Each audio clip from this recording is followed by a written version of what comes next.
Christmas to all of my lovely anime addicts. If you have been naughty, no problem. Naughty is a new nice. Wishing you a wonderful holiday.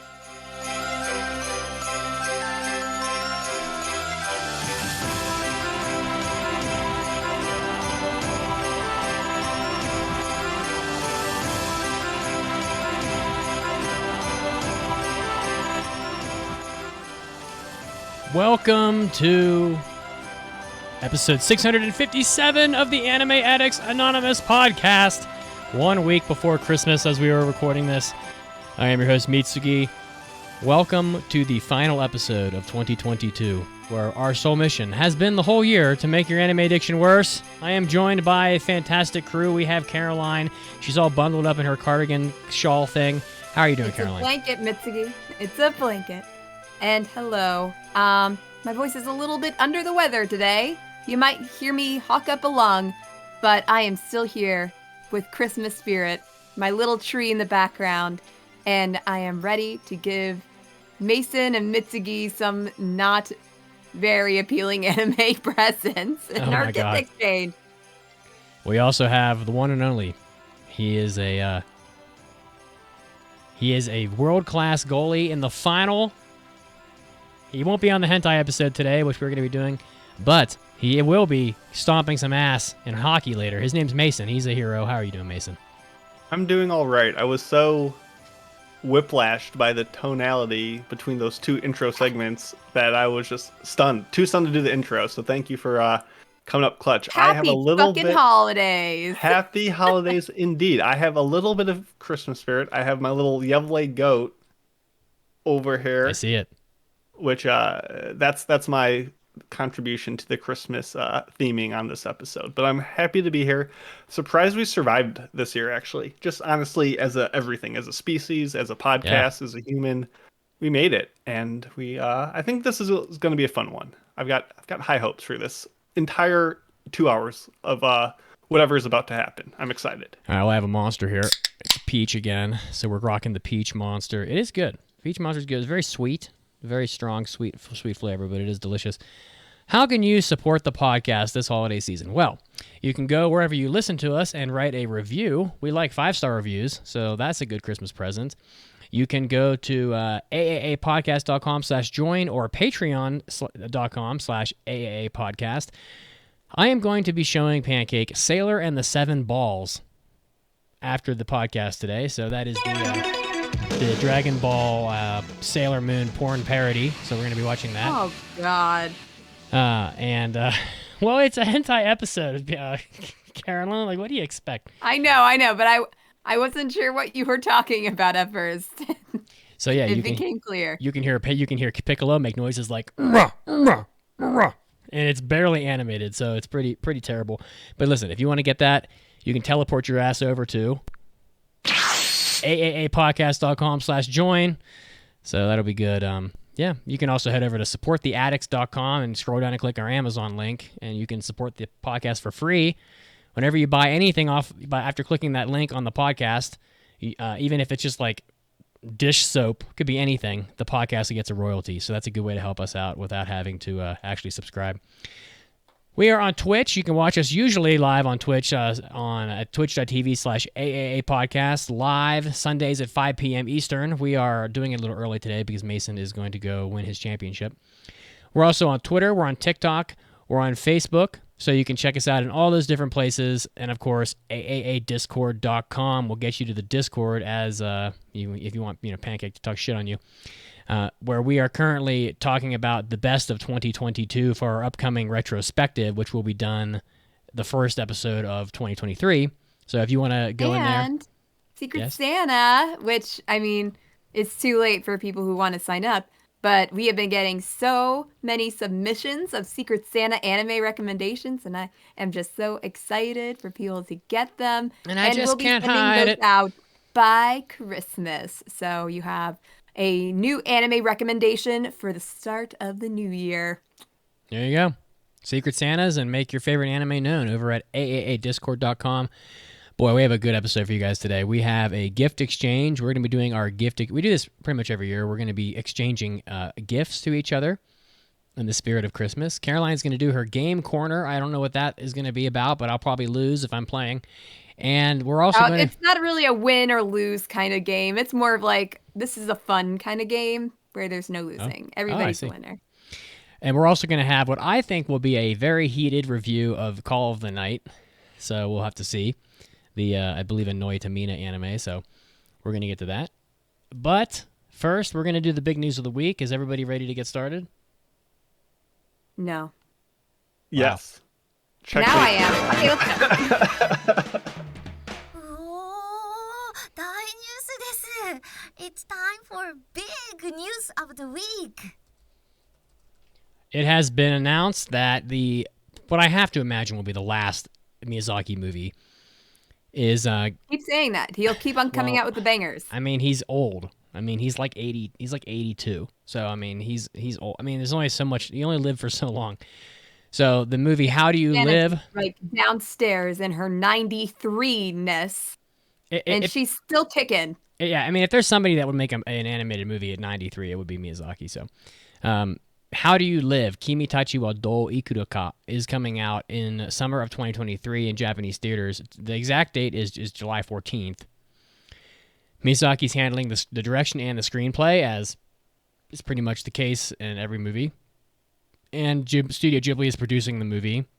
The movie is inspired by Genzaburo Yoshino's Kimi Tachi wa Do Ikura ka, the same name, which is a drama slice of life novel published in 1937. Leave it to Miyazaki to, dig deep into, like something that came out almost 100 years ago.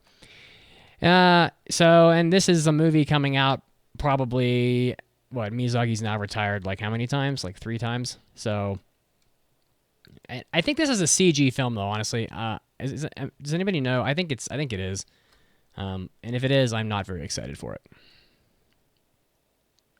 I have not seen any trailers. I know in just like past like documentaries and stuff on him, he has had to like resigningly accept the more prevalentness of CG in just works in general.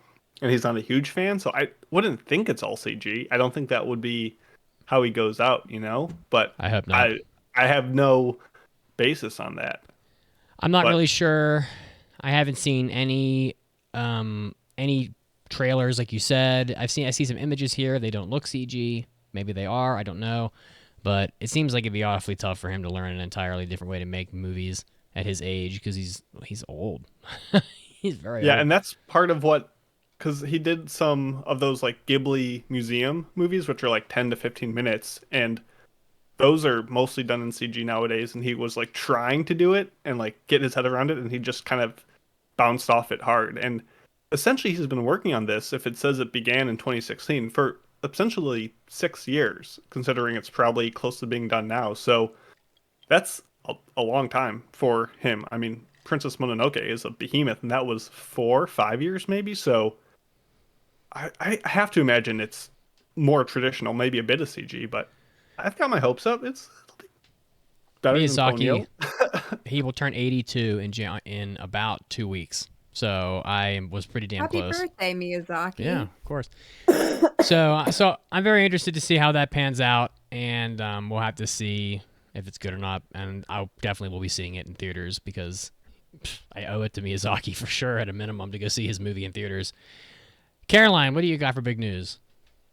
Well, to celebrate the 20th anniversary of the Naruto franchise, they're holding a worldwide character popularity poll called Naru Top 99. So the franchise's original creator, Masashi Kishimoto, will draw an original short manga following the character who wins the poll. So this is the first time that a character poll for the franchise has been held worldwide, and fans can vote for their favorite character on the Naru Top 99 website and place one vote every day until December 31st. And I took a look at this. It includes basically every single named character you can think of. I think if they could have had one line in the entirety of Naruto, they are on the poll. So that means you can have basically, if enough people vote for the most outlandish Naruto character, they can have a little manga short based around them, which is kind of funny to think about. So if you want to start voting for your favorite characters, the website is narutop99.naruto-official.com. And yeah, go ahead and vote for your favorite. I love how it has Naruto twice in the URL, just to make sure. Well, Narutop and then Naruto. So have you voted in this, Caroline? Nah, I hate polls that you have to vote in every single day. That's You know, fair. It's like just you a can bunch of vote for it marketing. once, but I don't see the point in voting just once, if at all, you know? So, and I don't have the patience to go and vote every single day. So I did not take the poll, but I still think it's pretty fun. I'd be curious if there were people who were not voting for their favorite character, but one they wanted just more of. If someone's like, Yeah. "Oh, Broccoli, he's my boy, he's my favorite, he's so inspirational," but I want to know more about like this character. So let's vote for the other guy. Yeah, like I was looking through and there are characters, I'm like, who the frick is that? Like I kind of recognize them based on like one small role they had to play in a small arc. But yeah, they're on there. Who do you think will win the poll? It's a good question. Rock Lee seems to be I think that would be a pretty good case. Okay, I like Rock Lee. Or I don't know. Yeah, I would have to think a little bit more on that one, but I'd put a little money on Rock Lee at least. All right, Mason, what do you got for us? Yeah, I got some also shonen-esque type news. There's a new Pokemon coming out. Oh. Woohoo! Big surprise. Woo-hoo. Actually, You're so big excited. surprise indeed. What makes this big news is that it will, for the first time in about 25 years, not be following the adventures of everyone's favorite perpetual 10-year-old Ash Ketchum, or Satoshi as he's known in Japan. Because after 25 series, it is time, as the creators say, it's time for his quote-unquote final chapter in Pokemon. So the new Pokemon series, which will be coming out in April, will be featuring two new protagonists named Liko and Roy in the Japanese version. No announcement yet on what they will be in English or if they will change at all. And we got new Pokemon. And I have not been watching Pokemon. I don't follow it anymore. But what is interesting is that there will be a collection of 11 special episodes at the conclusion of the current anime that will celebrate Ash's adventures over his entire span. So if you've been out of the game for a while like me, maybe those would be nice to kind of get a best of highlight reel, and that will be coming out in the middle of January 2023. So Ash is soon to be retired.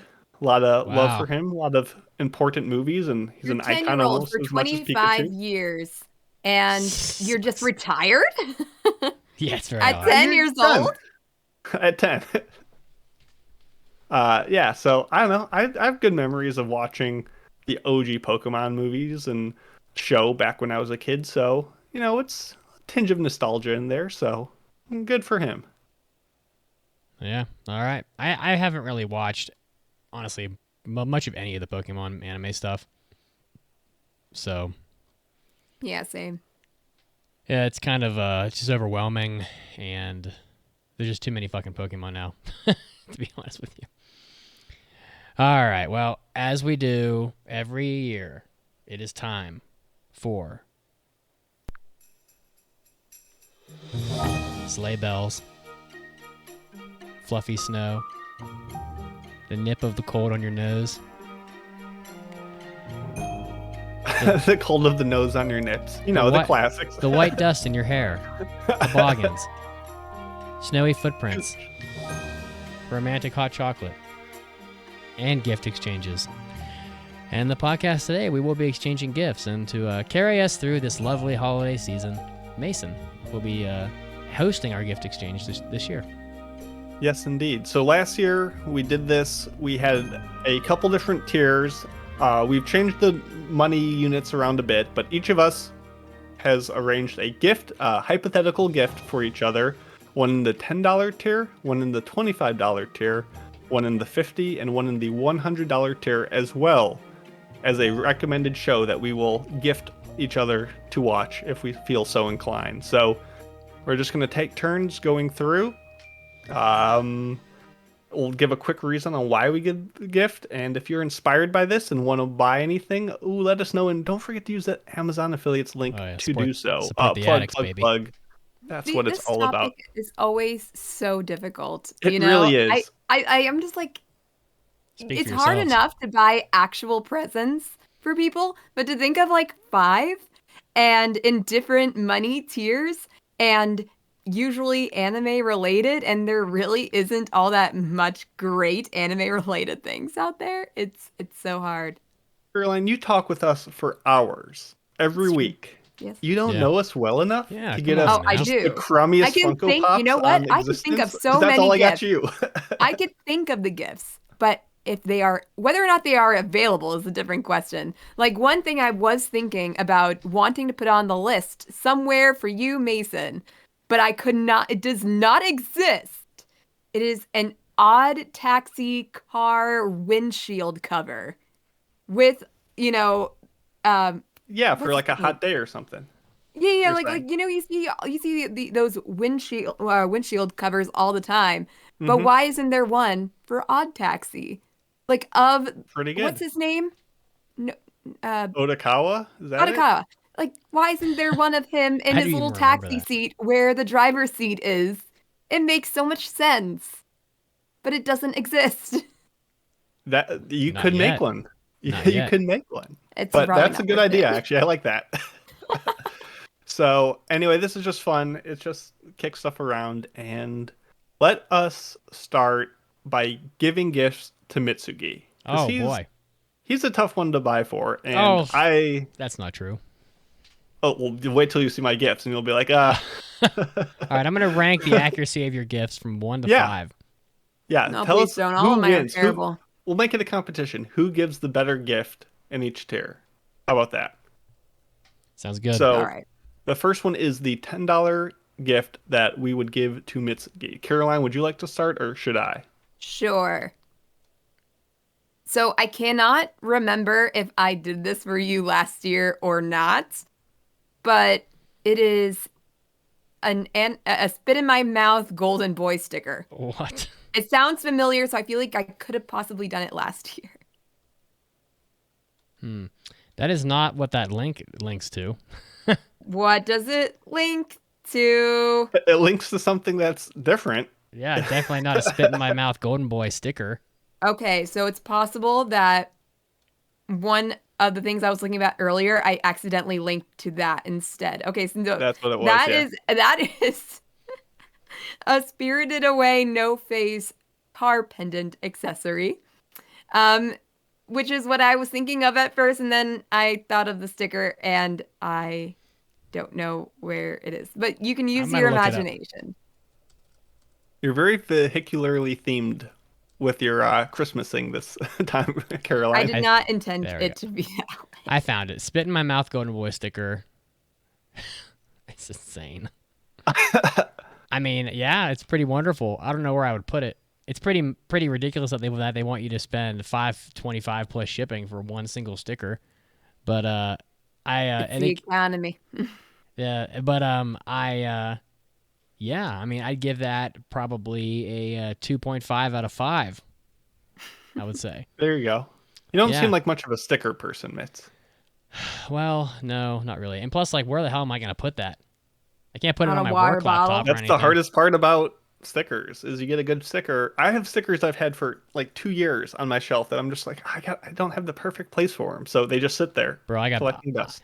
I got that beat. First time I went to Japan my whole life, I bought a sticker sheet from Puzzles and Dragons from like 10 years ago out of a gachapon machine, and I still haven't cracked that sticker sheet. And that fucker's like 12 years old now. I don't even know if they'll peel and stick onto anything. But Yeah, they're just gonna scrape off. They do. They are phenomenal stickers though, and they're all like shiny and hollowy. They're gonna be premium. That's sell them back on the market, Maybe. triple their value. Maybe. All right. For you, Mitz, I was lazy, and I know you're a man of, using your presents, unlike stickers. And I got you 2 months of High Dive because, man, you hate that that service, and I'm sure you hate paying for it too. So at least it takes off the financial burden of all the High Dive that you're going to have to watch next season because so many shows are coming out there. So I would say more likely you spared me from 2 months of the risk of somebody who matters at my office walking by right at the time that some pirate site's playing like a porn ad for some girl's ass. You know, that's gonna be great. One of these days I'm gonna be like basically watching Call of the Night on some pirate site because I'm not gonna pay for High Dive, and they're gonna be like advertising some girl's breasts, and like my fucking boss is gonna walk by right at that moment. So you're welcome. I'm keeping your job with this this measly $10 service. I gotta say though, I mean, it's sometimes I feel like being fired would be the best Christmas gift of all. Oh, come on. It's fucking. Oh boy. All right. I give that one a 1 out of 5. Nice, perfect. Nice. What a terrible gift. Let's fuck Pain High and Dive. suffering. And can I ask a question? Why is the dubcast like screen that they have before all their episodes? Why does it have to sound so sexual? It's like this girl saying dubcast and ASMR as sexual as she possibly can. Like I'm sure the director of that line was probably like, okay, now imagine you're about to have sex. Dubcast. Oh. It's just like unbelievable. It's just give me a fucking break. I've never heard it, so You can't should go vouch listen, for because- its sensuality. It's like, yeah, I'm like, am I about to watch Call of the Night or like, or you know, Bible Black? I don't know. All right, what's next? Let's gift Caroline her gifts. Yay, presents. All right, well for Caroline, I have a very special gift. I have selected for Caroline off of J You List. didn't link it. Well, I copy paste the link for Caroline off of J List, the Panty X Panty underwear picture book. Why did you get me this? Because it's a fucking gag. I don't know. It's basically just like Moe girls in their underwear. The whole picture book is just and Moe girls kissing each other in their underwear. So this is basically like a porn book of Moe girls in their underwear. Would it be a better or worse gift if it was like a coloring book? Like all the same pictures, but you had to color it in. I don't know. I don't even know. It'd probably be worse because then I would be coloring them in and I would be doing a horrendous job. Like some 3-year-old was coloring in this book. Nope, it's just mitts. So yes, so you'll never be bored again with the spring 2016 collection of Panty X Panty. Lovely. Wow, thank you. Don't hold back. Tell us how you really feel. All right, so what? Come on, lay it on me. What's the score for this one? 0. A 0. Oh my god. Savage. I would even take a jelly bean for that, but it's Christmas, so I won't. Well, you can I was re-gift it. picturing- You can re-gift it to one of your nephews next year. I was picturing like the dead Mario sound, like do do do do do do. Caroline, you're stuck with it Caroline- forever. You can't even re-gift this motherfucker. I don't even. Yeah, it's true. Okay. For Caroline, pretty simple. $10. There's not much to get, but the new One OK Rock CD from this year. I know it's not new, but in case you don't have a CD, and in case you have a car that has a CD player, and in case your phone I loses do internet have one. connection on a long drive, you too can have the pleasure of owning Luxury Disease, their latest, which I have no idea how it is. I'm sure it's Oh, fine. I love the album. Perfect. So There thank you. Do you already own this in any fashion? I do listen to it. I don't typically listen to CDs anymore because I have Spotify. But I do have their last CD in my car, as it so happens, because my friend gave me their CD as a Christmas present when it came out. So now I have a little collection in my car of CDs I will Exactly. never play, but at least I have, just in case. Yeah, Of and $10 is something. actually not a bad price for a CD these days. Go listen to I the was- CD. It's really good. Okay, I might just have to. Well, there you go. There's my submission. Okay. And Finally, we can move to my gifts, the most important. All right, for Mason, I have selected, and then I looked at, and then I saw this on your Annie list, so I know you'll hate this gift because you didn't like this anime very much. I don't know why I picked this. I have selected a $4 Kindle edition of the Crest of the Stars Volume 1 light novel. Okay. But I've never read a light novel. So, but since I know that you didn't like this anime very much based on your Annie list score, probably not hitting the mark, but it is a pretty neat light novel where like they use made up words and like from like an alien language where you got to like look up what they mean in the glossary, and it's kind of a high sci-fi type of thing. So I would dig it. I would read this. If you got this for me, I would give it a shot. I mean, it's pretty short. You'd blow through it in no time. I think it's only like 200 pages or something. So it's 236 pages. No, I've never had the guts to try a light novel because usually their adaptations are so bad that it has sworn me off of them. But that's not a bad gift. Thank you. I like reading sometimes. Sometimes. You definitely like reading. Sometimes. I do like reading on occasion. I've been told. All right. Okay, so my gift to you are 2 stickers. Because I 2 couldn't stickers. decide Take that, between Mitz. which one. More stickers. Okay, well, Stickers they're are the great. easiest things to do for the $10 tier. So I found this ping pong Kong sticker, which is just him like putting his hand up in the air in victory, and I think it's a kind of funny pose. And an Just Odd like, Taxi sticker, which honestly is pretty cool looking. It's kind of like an Akira spin-off or mix up with a Odd Taxi. I think it's pretty cool. Yeah, that's pretty spiffy. I like both of them. Thank you. Yeah, I know. would. I don't know where I'd put the Kong one, but it is very funny and it makes me laugh and it is awesome. Thank you. I think Thank Caroline wins. I think Caroline, you. Yay! Stickers for the with win. her sticker game, was the best actual gifts, and I think Mitsugi's is the funniest gifts. Those are my prizes. Well, I'm pretty much aiming for that in every instance. So, Well, fantastic. Well, let's move to the $25 tier, and we can run through these a little bit quicker. But let's Okay. start with Mit's gifts. oh yeah, Once again, I we'll just go down the gifts. road. All All right. right, so I think it's starting again with me, right? Mm-hmm. Okay, so I found a very not so great in quality, but regardless, a gift, an Aoashi shorts and shirt. Oh wow. Oh, of the Is of this the the soccer same one team. I saw?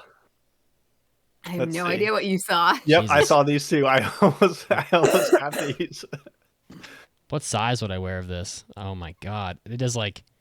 So my chest is about 40 inches, 41 inches, and it's what 2.5 centimeters to an inch. So I'm pretty. If that's true, I'm gonna need like probably like the 4XL.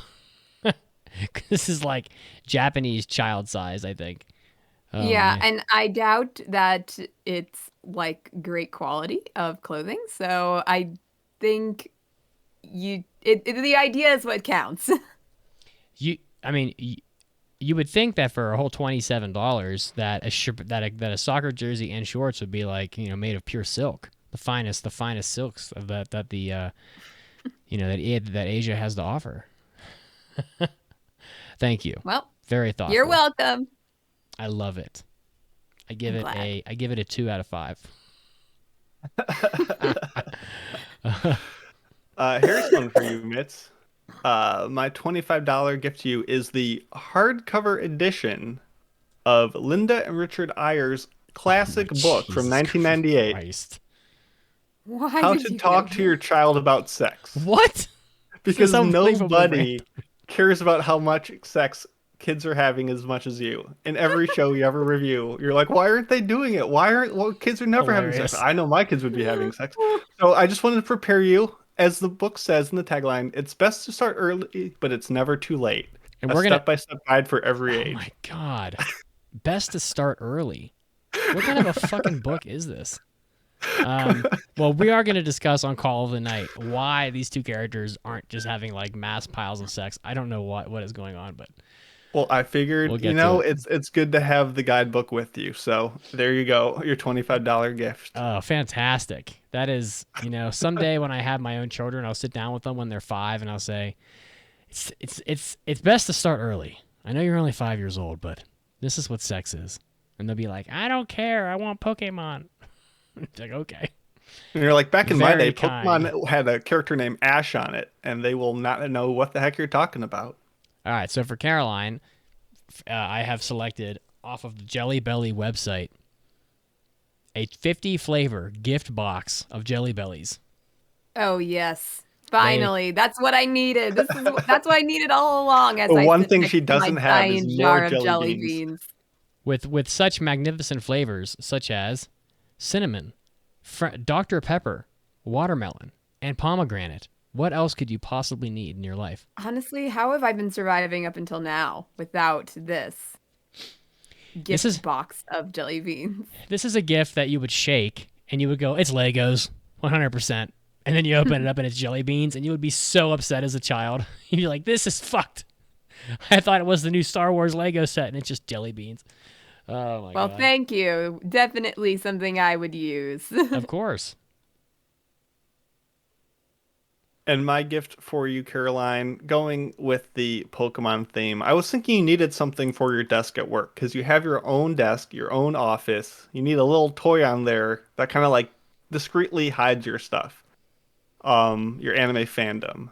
And I don't think this is quite up your alley, but I saw it and it's very funny, and I want people to know about it. So you're kind of getting the outcome here, but it is a small figure of Zenitsu from Demon Slayer, the blonde-haired electric boy who screams all the time, in his pose where he's like asleep, but he's like really awakening his power. He's about to draw his sword and just unleash his fury. Except it's Pikachu. It is a Pikachu crossover with Zenitsu, and it looks pretty cool. And I just am glad that this thing exists. And you need some sort of little desk toy. So there you go. It's like Pokemon is not really my big thing, and neither is Demon Slayer, but it is pretty cute. Exactly. So, I might keep this on my desk. So, maybe. I couldn't find anything else that was like a better desk toy. So, but let me know if you come up with something, and that takes the place. So there you go. Thank you very much. You're welcome. All right, Mason's turn. All right, for Mason, I have selected from the Big Bad Toy Store, the My Pokemon Cookbook, which contains such magnificent dishes as a 1 out of 4 difficulty Charizard meat sauce and pasta dish, a 2 out of 5 difficulty Gengar, some kind of a yogurt dish like with acai bowl. It looks like acai bowl something, and many other items as well. So your cooking adventures, much like your Pokemon adventures, will never end. I like it. I like that you went all food themed for these gifts as well. So many Pokemon gifts, though. I know. Pokemon's trendy now again, I guess. I want to see what like a 4-star dish looks like, because I will say this Charizard noodle dish looks to be the worst looking thing I've ever seen. It looks like something that you have to be like 10 years old to make. You would get that at like Taco Bell. Like if Taco Bell came out with like Mexican pasta, that's what it would look like. This is a magnificent gift for someone if they have a young kid that likes Pokemon, because then you could spend time cooking with them and they would be so excited to make a Charizard pasta dish. They wouldn't even care what it tastes like. They are making Charizard's favorite food, which is apparently spaghetti. So it would be unbelievably good gift for somebody if they had a kid. So. Okay, I like so it, though. my These things gift look healthy though. Yeah, it does look pretty healthy. My gift to Mason is something that I don't know if he'd actually want. Like most of these things. A Tatami Galaxy designed fanny pack, waist bag, and crossbody bag. Oh heck yeah. Oh yeah. Oh heck sure. yeah. Fanny packs are in. I like the pattern. Huh? I think it's cool looking. And yeah, as you mentioned, a lot of people are wearing fanny packs nowadays. So I figured if Mason was going to have a fanny pack, this is the design he should get. Yeah, it has no customer reviews because no one has bought it because nobody knows this thing exists. But I Yep, love it. yep. I love it. That's the running theme. Actually, it's It's the because nobody cool wants to little wear a like fanny pack. design from the 80s. I've been looking for an excuse to show off my fanny pack skills, and What does that this mean? is the way to do it. Oh my goodness, I love it. I definitely got the best gifts this round. I didn't give them. I received the best gifts, so thank you. You guys are the MVPs. You're welcome. All right, now we're Okay, at the $50 tier. $50 tier. Caroline, my Starting gift, to get the please. big money. Rubbing my hands together, no whammies, no whammies. Okay. I'm not entirely sure how to describe what this is, Oh, but it is okay. basically a 1 to 32 model of a car from Initial D. Oh Well, damn! there's no link. So it's like a Hot Wheels, but Initial D. Here's a link. There is? Yeah. Yeah, just click on it. Oh, okay. Oh, it is. Wow, it's very neat. Oh, wow. I actually like it. Yay. That's pretty neat. I'd give that a 4 out of 5. Cool. Because I've got it's out a of little the tofu 1 car. and 2 out of 5 zones. that's really something neat that you could put on your desk and enjoy it while you look at it at work, and Yeah. it's pretty neat. 132 scale. That's so funny. Yeah. Oh, But I so like it because the thoughtful. doors and like the hood and trunk open up. That's neat. I would like it. I wonder if it comes with a little stand. I'm guessing not, but I hope Wait, it does does. the lights turn on? Because in one picture it does. Oh, wow. Has the lights on. If the lights fucking turn yeah, on it on does. this When thing- you open the doors, the lights turn on. No Well, shit. Are you Damn, this fucking is kidding? cool. I did a good job. Yeah, that's definitely, that's a solid ass gift. With light and sound, apparently. Whoa, wow. Epic. Ideal gift for any car enthusiast. Yeah. And a free sticker comes with the order. Fuck, even Pancake would want She's that, and back she doesn't on the give a damn stickers. about cars. Can't escape the stickers. All right. Well, my gift to you is not even close to the excellency of that one. But, Thank you you. know, thank you. Awashi was like your most highest rated anime from this year. So I did not think you would wear the little get up for 7-year-old children, but I have been being assaulted with these ads for Displate, like a metal poster company. And there is a Kaido 33 Awashi Displate that you could get for under $50, and you could just have it in your background, kind of go next to your, anime cells and stuff like that. But there you go. That's the only Awashi one they had. That's pretty neat. Now I would hang It's that very up. clean. Yeah, it is clean. It's kind of discreet. I would definitely put that up in like in my office. I would give that a 3 out of 5. Nice. So we take that. It hides your It's power pretty- level. It doesn't say, oh, it's an anime fan, but if you know, you know. Yeah, if you know me, you know that I'm not big on like just buying a ton of anime stuff and just for the sake of it and putting it everywhere and wearing anime shirts and all that. I don't really do that kind of stuff. But discreet things that I can hang up that, look like they are a tolerable item to have in an adult's house, then I'm pretty much all for that. And I could put that up and have it on like it looks like a jersey. So like even if you were on like a Zoom call and someone at your office saw it, they would just think it was like from a soccer team. They wouldn't really care. So they wouldn't know anything. So Exactly. Big brain. pretty discreet. Or they'll be asking you about, like, oh, you like soccer, huh? What's that player? What team do they play for? And I would tell them, and they'd be like, "Oh, really cool." And they would have no fucking This clue. up and coming the youth star team, on the Japan team from Espion. Yeah, Espion. All right, now for Caroline, I took the lazy road of just selecting.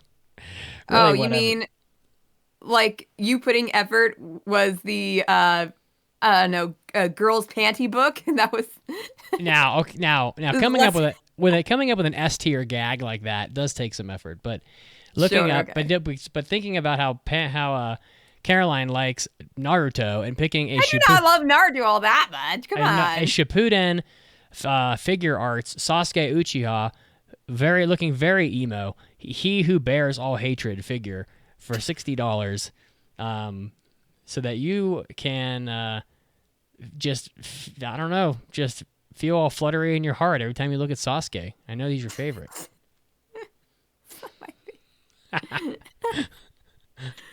Come on. Thanks. Yes, I knew I did a good job. She loves those emo boys. You just know it.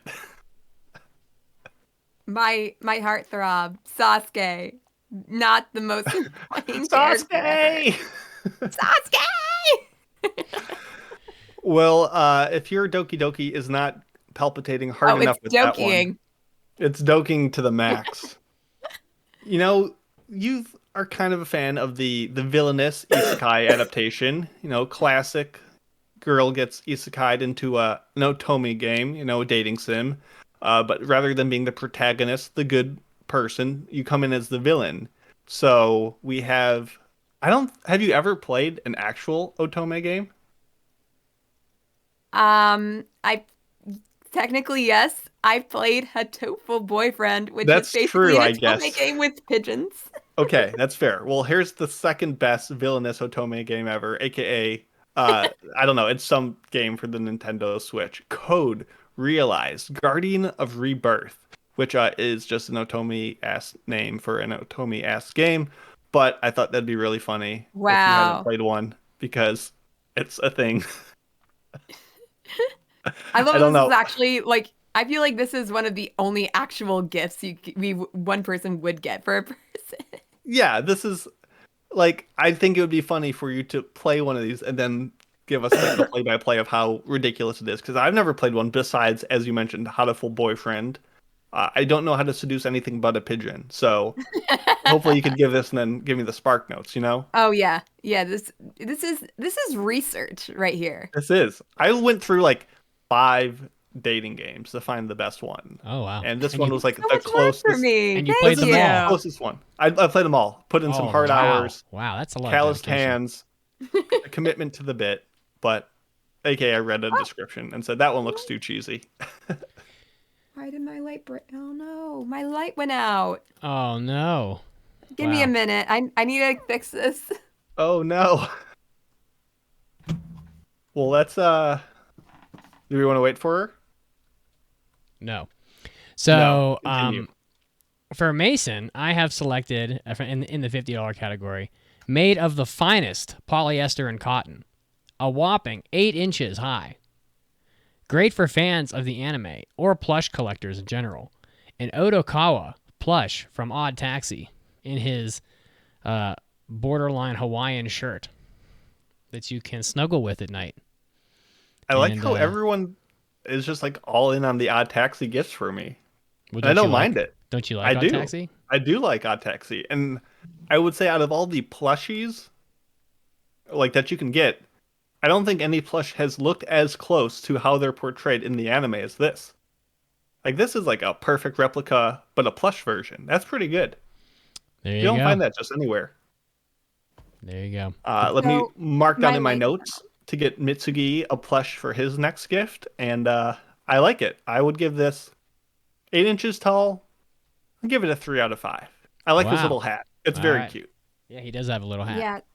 If any of you want to get me a new light in our gift exchange here, because I think, well, I hope that I can get it working again because I feel like it might have just overheated or something, but it is no longer working. Oh So no, get an anime yay. light or something, or a little Mega Man, as Perfect. Mitsugi portrays beautifully. His light is Speaking of bright. blue, Yeah. Okay, so my gift to Mason is just this really fancy, overpriced blue water bottle. I did not. okay. That's fucking I was hilarious. I was really running out of ideas, so this one is indeed blue. It's stainless steel, insulated, rechargeable. I'm not sure what we're Oh, charging it for. wow. It's a It's for self-cleaning. sterilization of the water, so it is perfectly clean. And yeah, that's it. I Kills like where your head's all at. I do love organisms. water. I need a big radius to drink out of. I need a big diameter to fit my whole face in to get massive amounts of water down my gullet. And this, I think it's right in concept, but it won't It needs to have hydrate. it needs to be bigger. Yeah, we need to go bigger. We need to go better. But I like where your head's at. We do need the return of the blue bottle in some way. So we're actually going to get a reverse osmosis filter for like, at some point here, because we have discovered how disgusting tap water is. It is unbelievable. Did you? I don't. This is not going to divulge into more talk about feces, is it? No, but like I've hit my limit for today. No, but your tap water even has like stuff like birth control and SSRIs in it and stuff that can't be entirely filtered out that make it into your water supply when people pee it out. It's really bad. Nothing like Okay. nothing like having hormones in your water and stuff. It's pretty rough. So yeah, filter that water, people. Indeed. Well, I think Mitt's got the best gifts on that one. I think loved it.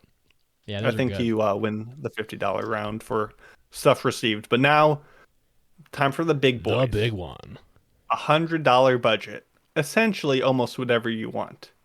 What are we gonna get, Mitts, Caroline? Let's go. Let's fucking go. I could not think of anything really. Just This was- do it! I just put down $100 toward a kotatsu. You're killing me. A kotatsu? I have one already. You do? Yeah, I do. Or I linked to some Dr. Stone, like a metal wall art that honestly I didn't even like all that much, but it was $100 and it was Dr. Stone and I ran out of time and there you go. Merry Christmas. Well, the that's like oh my god. That reminds me of my dad who like couldn't be bothered to go actually gift shopping, so he just give you money. The wall art thing is pretty neat, but it's too anime for me. So I don't. I think know, I'd that's put what I that was in my thinking house. too. It's just too loud, but I appreciate the thought, and I will use your $100 to. I have no idea, to buy food, to buy burritos probably from Chipotle. Buy a new because- Pope hat? No, the Pope hat is sacred. It stays as cheaply made as it has been since the inception of this podcast. So I give that a 0 out of 5 because you put forth no effort. But I do appreciate it. I tried. I do appreciate I ran out of I time. appreciate it very much. All right, Mason. All right. I was trying to think what to get you that was like Final Fantasy VII related because you got your Mako cat. I was Yeah. trying to find something, and I was like, well, sometimes we all love it when Mako makes an appearance. He's adorable. He's fantastic. Best part of the podcast. But he's not always there. So we need some sort of Mako replicator to have on the desk. So there is a posable plushie of Final Fantasy VII's Ketchi, the little cat with the crown on his head. He's got a not a little cape thing, but he can be posed, and he looked kind of cute. And I have no idea what your feeling is towards this little cat boy, but it was something. Womp womp womp. Kate Sith is the most insufferable, one of the most insufferable characters in all of Final Fantasy. He is. He's so terrible. I would light that Mitsugi is motherfucker not on getting fire. Anything good this round. Oh, it's okay. The last round was exceptional. So Who was the only cat creature I could find from the? And I was like, oh, I remember him. oh, God, boy. so annoying. All right, but you know what? The thought is very important, and I appreciate it. Half out of 5. Yeah, that gets like a 1 out of. That's a 1. That's a 2. That's a 1.5 out of 5. Oh, I'll take that. For as annoying as he is, I'll take that. All right, this one took a lot of thought. Honestly, this next one, this $100 gift for Caroline, very important item. You know, I thought because Caroline missed out on, I was gonna get Caroline, the $3,500 Attack on Titan Ultimate Premium Master Line Aaron, Mikasa, and Armin Deluxe 1/4 scale statue, which is Perfect. 3 feet, almost 3 feet tall, and hand painted, made of polystone and other materials. But no. Instead, I know it was a tragedy that you missed out on Harem in the Labyrinth of Another World. So instead of that magnificent item, I have chosen for you a 1/7 scale of Roxanne herself in basically mostly naked, wearing what I can only describe as a see-through nightie that I thought would be just fantastic and extra titillating.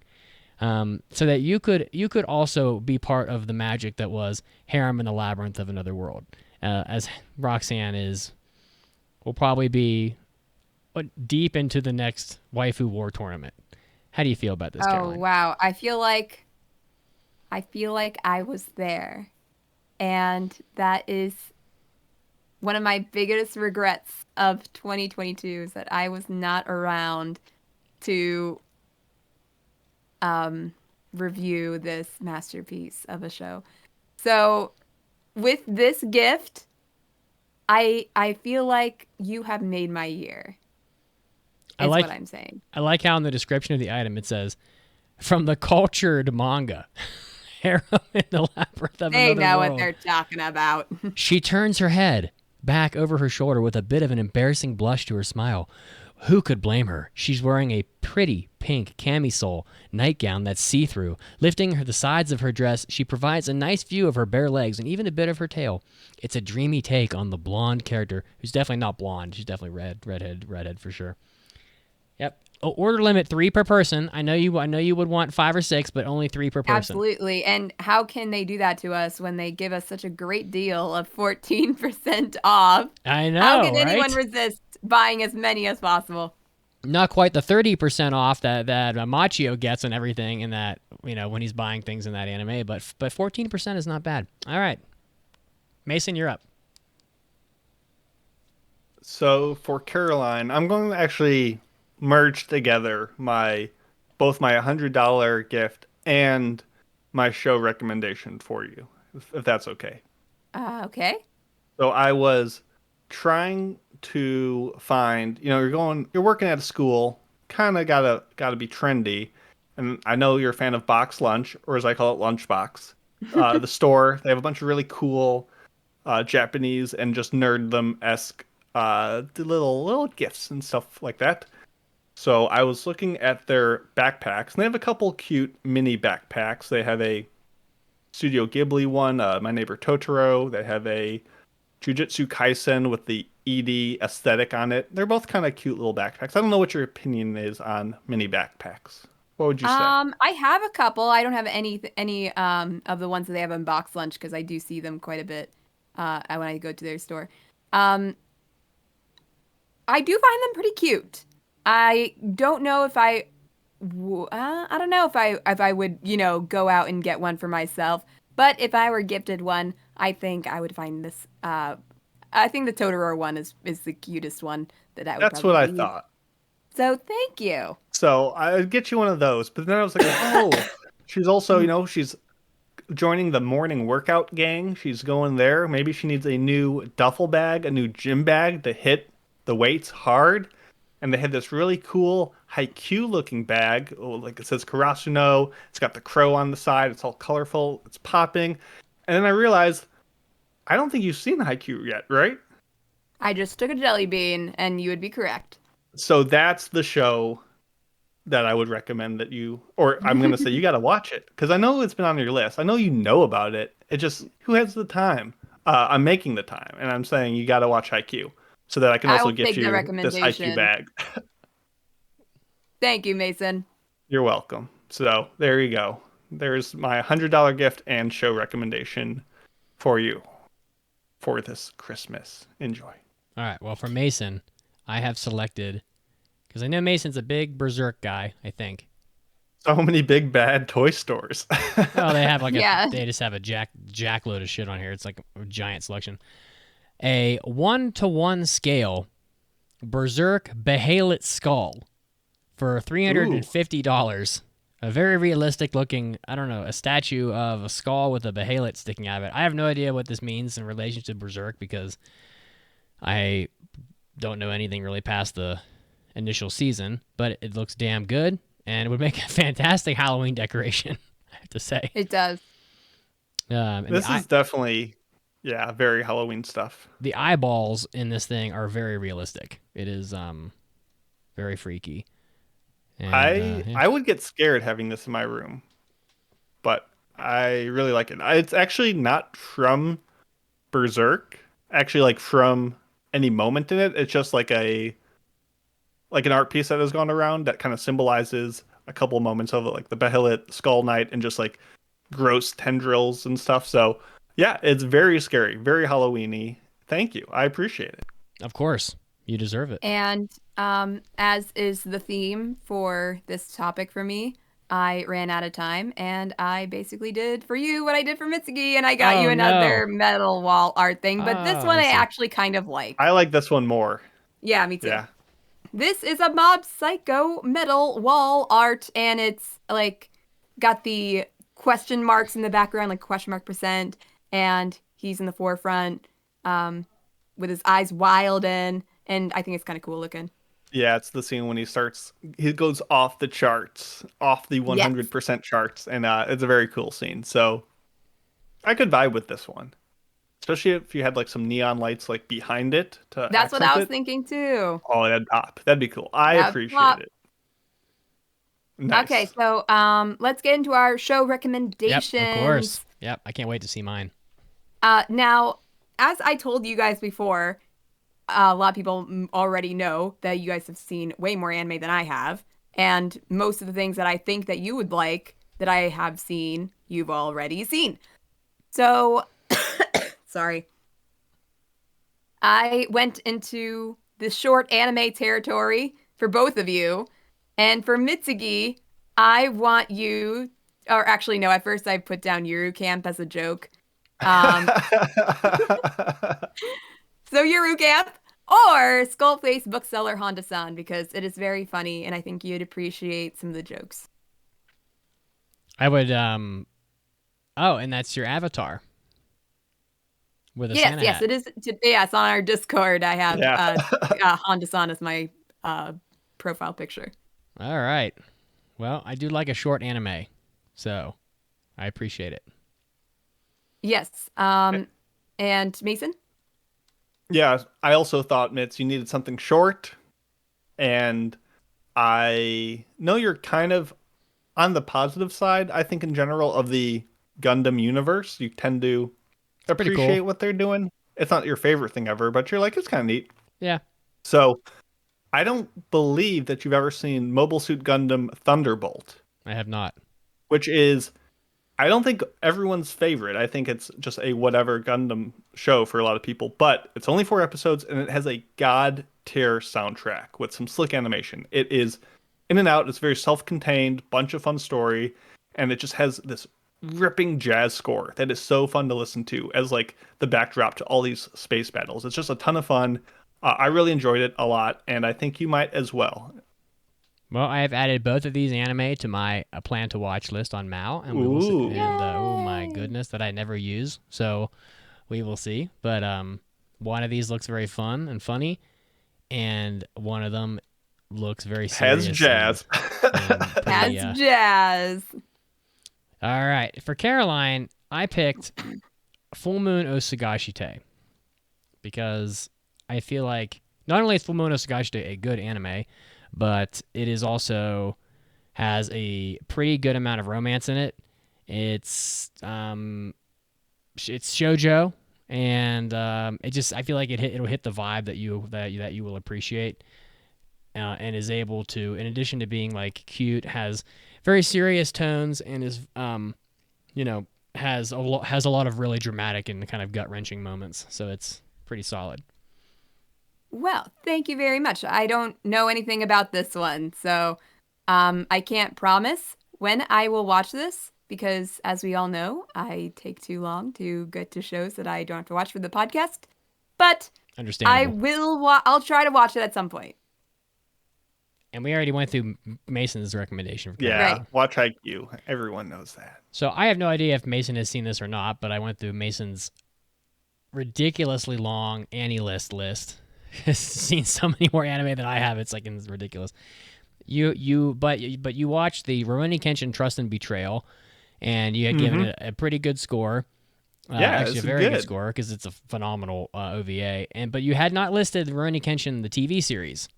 I don't believe I have sat down and watched in order any Rurouni Kenshin stuff besides Trust and Betrayal. I know I've seen it like in passing at friends' houses and stuff, but I've never actually given it a proper shake besides that OVA. So I recommend for you Yeah. the Rurouni Kenshin TV series up until the end of the Kyoto arc, because everything after that is fucking trash.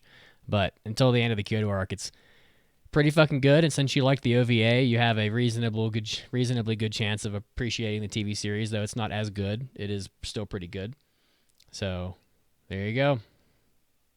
Yeah, and this thing looks like it's on everything. So I added it to my watching list right now. So I'll give it a All right. shot. Caroline, what do you got All for right. As Mason? I mentioned before, I went into the shorts territory.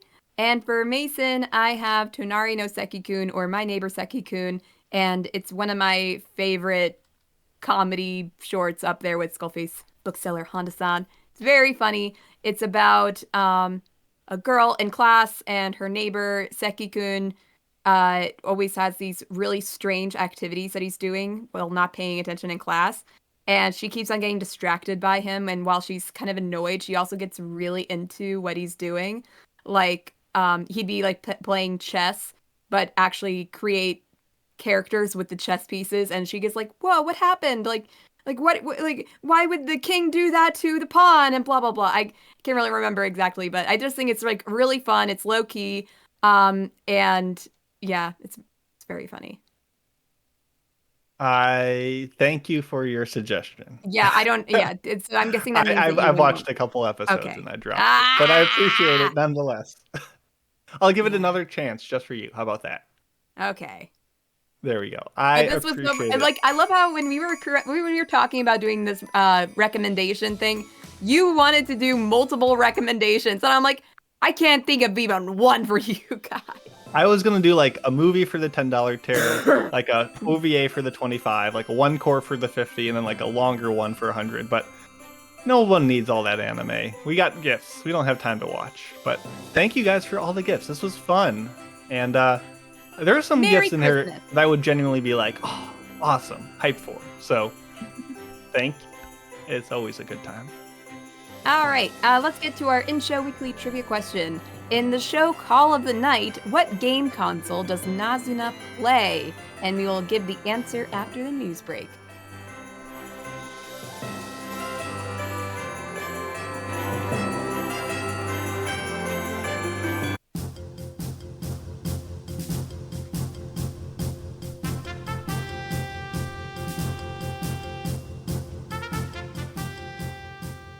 Hey, Anime Addicts, this is Mitsugi, and it's time for your anime news break.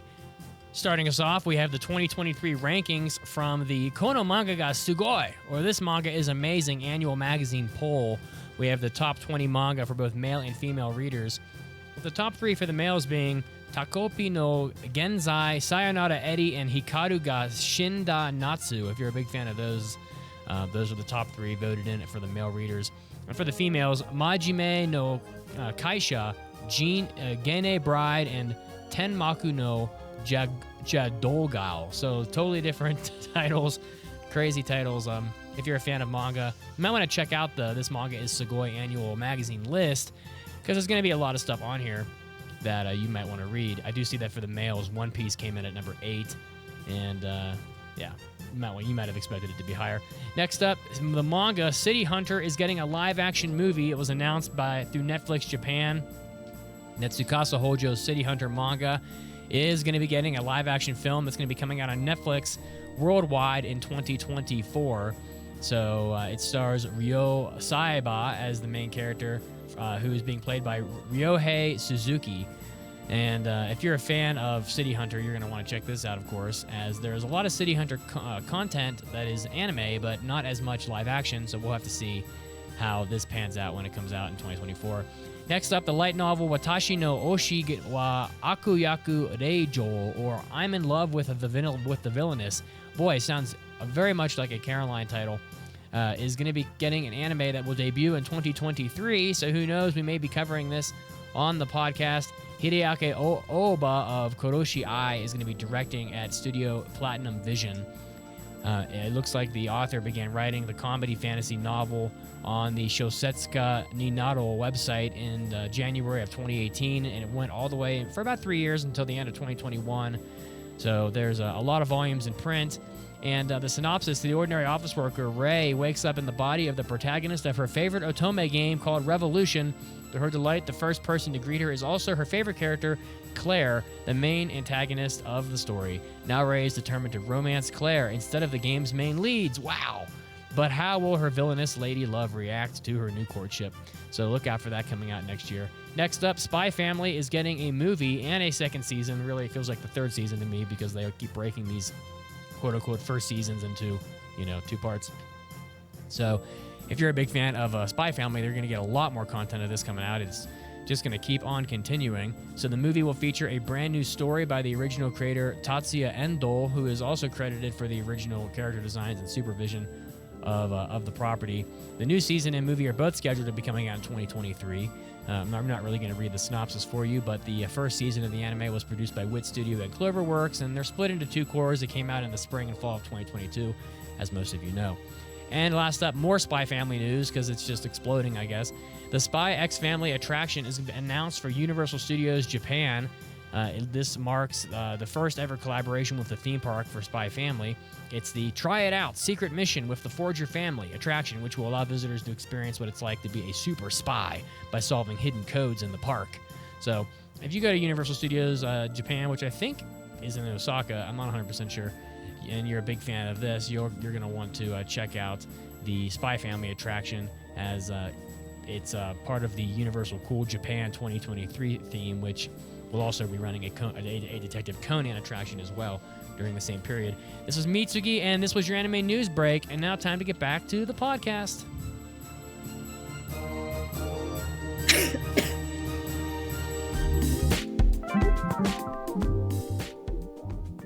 Well, Anime Addicts, our Amazon affiliates page is up and running. Maybe you don't have the cash to subscribe to the podcast's extra content, but maybe you want to help out the podcast anyway. You can go to supporttheaddicts.com, scroll down just a bit, and click that Amazon link. Anything you buy on Amazon within 24 hours of clicking that link will get the podcast a royalty, so you can actually help out the podcast while you're doing your day-to-day shopping. Really, anything you buy after clicking that link, could be household products, Christmas gifts, whatever it is, it will get the podcast a royalty, and it helps out so much for the show. So again, go to supporttheaddicts.com, scroll down and click that link. It costs you nothing to do so, and you'll get the podcast a sweet royalty from Amazon, and it'll be helping out the podcast. Again, that's supporttheaddicts.com.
Welcome back to the podcast. When we left you, we had a trivia question for you in the show Call of the Night. What game console does Nazuna play? And if you watch the anime, you can't miss it because she plays video games like constantly.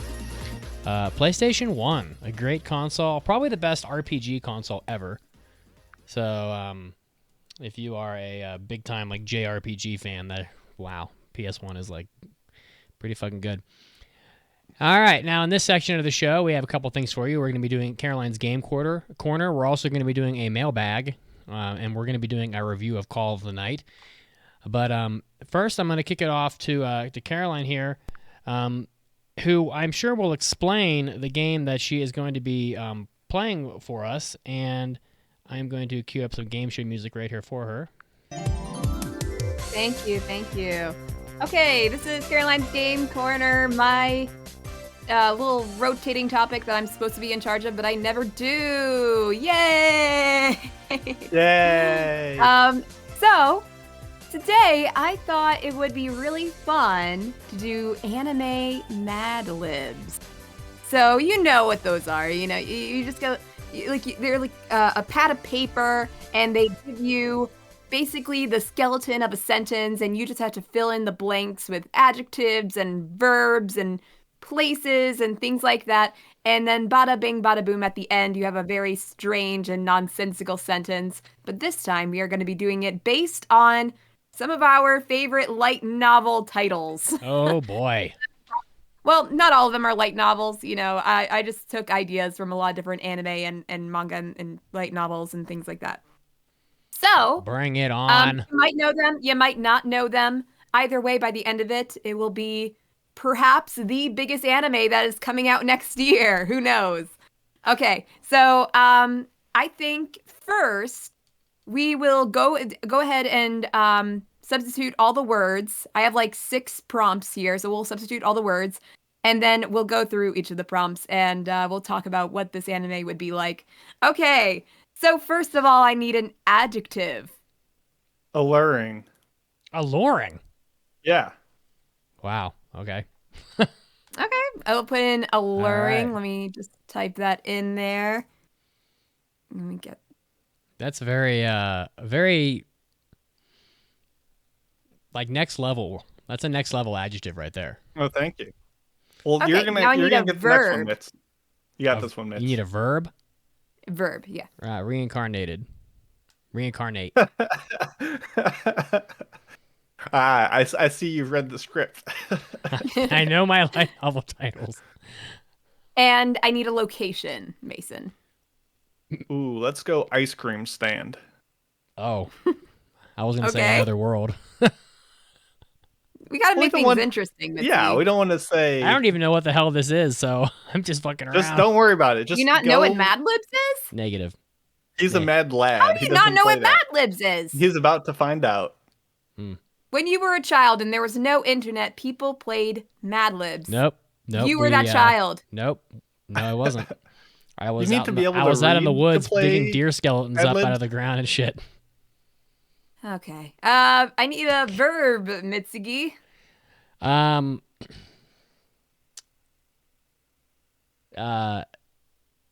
Dash. Yeah. Okay, Mason, and now I need a noun. Well, here we go. I'm between sofa or. What? Unbelievably. Let's go with sofa. Let's go with sofa. Okay. I feel like these are probably not going to make any sense. Good. Mitsugi, give me a number. 47. Yeah, 47. Oh, that's a good one. That's a good one. Mason, a unit of time. Picosecond. Picosecond. Okay. Jesus. I don't know what that is. A really small, probably. It's like a trillionth or a billionth of a second. I don't remember. There you go. Too small of an amount okay. of time for you to recognize. Mitsugi, an adjective.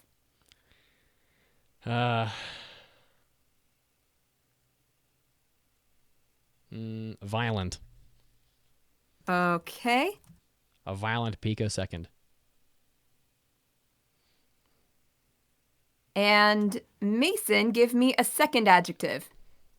Breathtaking.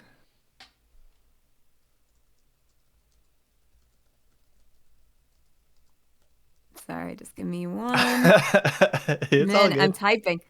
Okay. Now I need a profession, Mitsugi. Dentist. Ooh, there we go. Okay, Mason, a manner of murder. My God. Oh my doing? goodness. Dropping an anvil on somebody's head. What is this, like Roadrunner? Yeah, exactly. Okay, I don't know, like squished by an anvil, I think that would be the way to put it. Sure. Whatever works best in the context. Pummeled by of an what you- anvil. I like Sure. that one.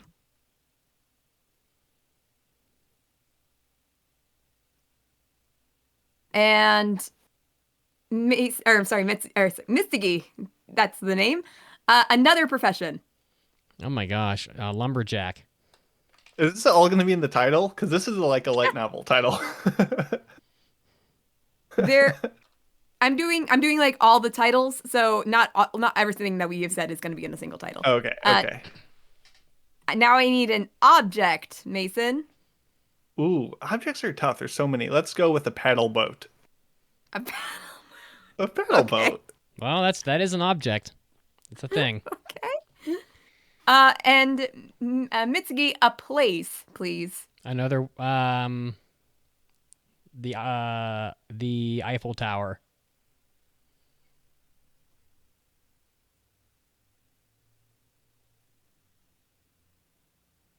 Okay. Mason, a fantasy creature. Oh, how fantasy should we make this? It's up to you. Let's go with a unicorn. Sorry, I'm just reading these. And finally, this is the last one. Your names are too similar. They are. Mitsugi, a business. You say a business? A business, yes. Pfizer.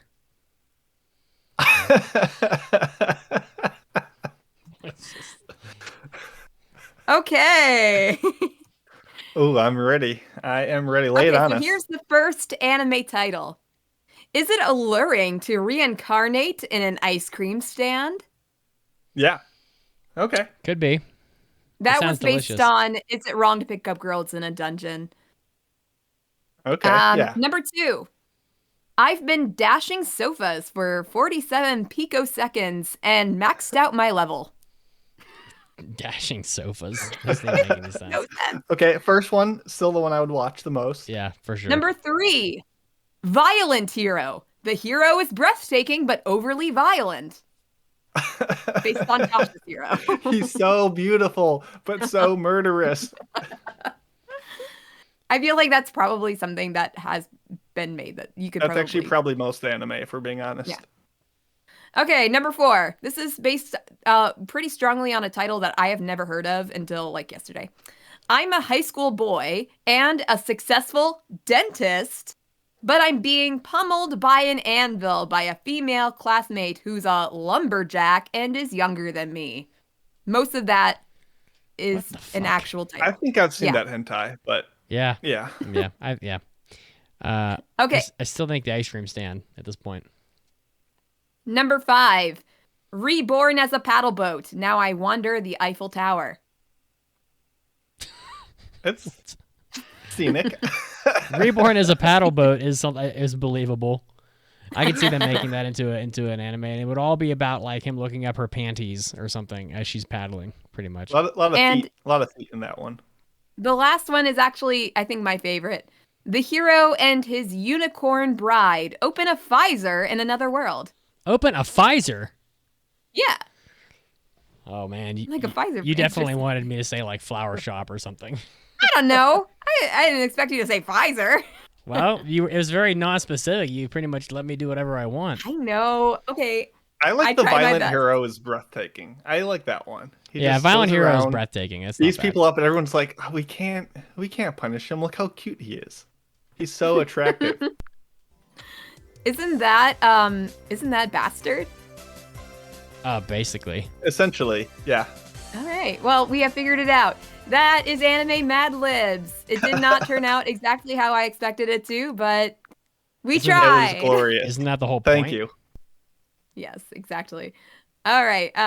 Now what? Time for mailbags. Mailbags. Time for an almighty anime mailbag. Anime. Anime. Anime. Mailbag. All right, this mailbag is from Chicken Master. Who would like to read it? I'm gonna say Mason. Can do. Hola, I am Chicken Master. Recently, I have been watching More Than a Married Couple, but Less Than Lovers. I thought it was pretty decent, although it got me thinking, would the system actually help? Referring to the system of living in the same room as a random person of the opposite sex and acting as a married couple in order to gain points in school. With divorce rates as high as they are in America, as well as many people stuck in toxic relationships, maybe learning how to be a good spouse would help. My other question, which is purely based on your opinion, would you want the system to happen when you were in school? Sincerely, Chicken Master. Well, thank you for the mailbag, Chicken Master. And Mitsugi, What do you think? I mean, I wrote like a book in our outline. I could talk about this for an hour. I love how one of the points starts with porn is not helping at all. No, there is actually a lot of discussion going on about this sort of topic lately in media, and there's a lot of talk about like dopamine addiction right now in health, and how TikTok is basically, people are addicted to social media because you're just like basically watching these short clip videos so you can get your next hit of dopamine, and that's pretty much like why TikTok is addictive. And there's a lot of conversation about this going on right now, and I can tell you right now that pornography is not helping people have like real relationships, and even having like a sex drive. So an anime like the one that you're talking about is kind of fits into that category actually. So that anime, I know we're not talking about the anime in specific, but like there's just like a lot of problems going on right now that I don't know that this would actually help. It is true divorce rates are high. They're high in Japan now too. They didn't used to be, but the divorce rate in Japan is 35%. The birth rate in the United States has dropped every year now for like basically 5 decades. And you're going to see the population in the United States drop off a cliff here pretty soon, because the birth rate is now at a point where it's impossible to sustain the population. 1.6 people per woman is not enough to sustain, because you have 2 people in a relationship. So it's not enough to sustain the human population, and also the population of the U.S. is really old because of the baby boomers.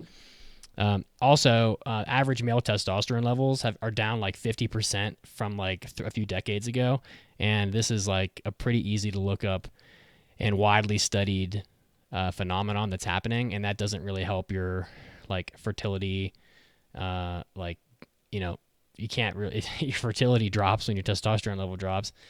So honestly, I don't really know if this would help or not. I know that like on the one hand, there are a lot of people that go through school and they just don't talk to, like, if you're a guy, you just don't talk to girls don't talk to guys. And then when you get out like on your own, it's really hard to find a partner because you don't even know how to like talk to people. And I can empathize with that because I wasn't that different, and had to like, this podcast actually helped with that a lot. And so forcing people to be like a married couple is, so to speak, is a good way to like get people some experience in actually being in a relationship, so that they can actually talk to people and, not feel so awkward about it. And, it's really hard for people nowadays there's just not a lot of trust in the world. And, I think that like, there's a lot, you can go on like YouTube and watch people talk about this, but it's being really difficult. It's become really difficult for both genders to actually like find each other in terms of relationships. There's a perception that men are just abusers or fuckboys, and and because of this and for other things, like there's also a perception that women have become really unapproachable. Like, and it's pretty. I literally watched a YouTube video on this yesterday where a girl was talking about how it's almost impossible for a guy to approach a girl in public and like give her a compliment, because you're almost guaranteed to be considered like a creepy person if you even like compliment a girl. And this is why like the rise of dating apps has like become a thing. So like, because in theory, like you're on the app because you want a partner. And if you're like in public, it's just like, don't even fucking talk to me, basically. So, this is a really long way for me to say that I don't think this exercise would do a goddamn thing. Pretty much, it's not going to help the divorce rate. It's not going to help people's relationships, but it could help people like learn how to talk and socialize. Because now, especially with the like young kids just being glued to like tablets all day, like you hear about these screen kids that like can't even like talk to other kids in public, in like real life. Shit is about to get really bad in society with like young people. Like it's just going to get worse and worse. And, I don't know. I don't even know if I answered your question, but the world is really fucked up. So Mitz has opinions. Good fucking luck. A lot of these are not opinions. Like they are well documented things that are happening right now. Like kids are glued to tablets. The birth rate is plummeting. Testosterone levels are at an all-time low. Fertility is at an all-time low. And the world is really fucked. So, and I feel very passionate about this subject actually for some reason. So I could literally talk about this for an hour, but it'll bore the hell out of people, so I'll just pass. Sounds good. I Caroline, what do find you that think? there's already plenty of dating shows out there where this similar concept of people who barely know each other have to act like they're married. I don't think there's much hope for that being helpful based on that. It's only Yeah, good for reality TV. I kind of agree with Caroline in that respect that it is a fun premise for a show like this, but as it actually being a means of being effective is probably doubtful. It's So it's actually going to open up a bigger can of worms that then you're going to resolve. You're going to have people assaulting each other and just like killing each other and suing each other, and it's just going to be a fucking disaster. So honestly, like, it would never work. You know, the show is a fun idea, but like in practice, which I think is what they're talking about, it's going to make things worse for sure. yeah, You're forcing people that don't want to be together to be together. Yeah, good that's what fucking luck. that's what summer camp is for, Yeah. especially with the whole Yeah, like artificial band camp. pseudo like application of points to pretend to be in a relationship. That's where it gets a big deal. But thank you for the mailbag, Chicken Master. If you would like to leave a mailbag, head on over to AAApodcast.com, hit the mailbag button at the top, and you can figure it out from there because I believe in you. Here we And go. with that, put on your boxing gloves. It is time for our review of Call of the Night. This is a summer 2022 show. This is This the main event of the evening. I passed this back on episode 636. It is streaming on High Dive, and as Mitz mentioned, this is a Noi Tamina show, and it's based on the manga. The synopsis is essentially a 14-year-old Ko is kind of uninterested with school, kind of dissatisfied with his life, and he kind of starts trying to seek and find an escape, and he starts wandering the streets late at night when he happens to encounter a girl named Nazuna. And it turns out that Nazuna is actually a vampire and promises him that, hey, you can enjoy all of the bountiful joys of being a vampire and thus better escape from your normal humdrum life if you become one. And Ko is all down for that. He's like, yes, please, one vampire I would like to become. You can suck my blood. But it turns out it's not that simple. And in order to become a vampire, it's not a matter of getting your blood sucked, but you must also be in love with the vampire who is sucking your blood. Thus, we have a 13 episode romp of Ko learning what it means to fall in love, what it means to be a vampire, and what it means to be a derelict who doesn't go to school anymore. So that's kind of the crux of it.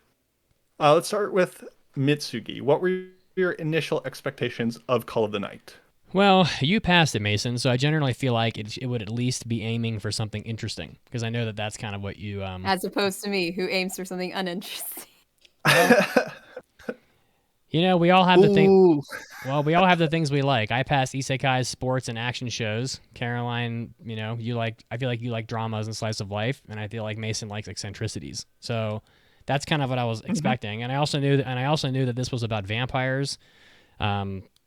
So I don't know. And it has great scores online, so I figured it was going to be good. Honestly, like, that's kind of what I was expecting. Excellent. And Caroline? Well, I think I remember back when we did our picks that I was interested in Call of the Night as well. I put it up pretty high on my list, and I was like, oh no, Mason got it. Because from the looks of the PVs, it looks good, and I was interested by the premise. So I was feeling pretty interested in what the show would end up being, and so I was looking forward to seeing it, especially since it had, as Mitsugi said, still has pretty high reviews on Mal and stuff. So I was expecting it to be good. Nice. As for myself, obviously I passed it, but even before stepping into the Indigo Adventure, I was excited, besides the fact that it's a Noi Tamina show, which tend to be something different, which I enjoy, as Mitch said. I was excited because of Tomoyuki Itamura, who is the director, and he also was the director of the second era of the Monogatari series, and more recently from Studio Bones, the case study of Vanitas, which are two studies of varying quality, but he has such a unique style with like atypical framing, off-model character gags, and just really punchy editing. And all of these are kind of influenced by working under Akiyuki Shinbo, one of my favorite directors, but he's starting to kind of find his own voice in employing these techniques. So I was very excited to see how he would do, but I was very nervous because Leiden Films, the studio, is always a big question mark. They're very inconsistent, and I had no idea what we were going to get. So, Mitsugi, what did we get, and would you recommend it? This anime is dreadful. I mean, it's not dreadful, it's bad, but it's bad. It's not like the worst show I've seen. I mean, the scary thing about this anime is that you have to realize that this is one of those shows that's just selling a manga to you. I mean, I was told that this has 100 unadapted chapters left, and so it has roughly, I'm going to say 40 episodes of anime left to go. So this fucking anime doesn't do really a goddamn thing in 13 episodes. And when you realize that it has 100 unadapted chapters, you really can't expect it to do anything because it's just going to meander and do nothing. So it's, in my opinion, it's a manga advertisement. I think this is really going to be slow for a lot of people. I was really bored watching this. It's a slow burn. It just doesn't have much story to tell. It really does what a lot of anime tend to do, which is, unfortunately, especially in recent years, anime just doesn't have enough plot to cover 13 episodes. In this case, it's just too spread apart to really have decent pacing. But like a lot of shows will have like a good first 3 episodes, which is why I said on the Discord that like I thought you got jobbed, Mason, because sometimes these first 3 episodes are like really good and then like it just falls off a cliff. And this anime absolutely fell off a cliff. The best episode in the series was episode 3. Episodes 4 through 10 were like absolutely dreadful. And then they tend to bounce back at the end and like do something at the end because there's just usually only enough story for like 4 or 5 episodes half the time. And I feel like this was absolutely that case. I didn't think the messaging was very good in this. Like, what are we trying to teach people from this anime? That like 14-year-old kids that feel bored at school, which is everyone, should just drop out of school and like wander around. It's like, it's a good thing this is Japan and not like Los Angeles, because this kid would be abducted and murdered for sure within like a week, walking around like a big city at night.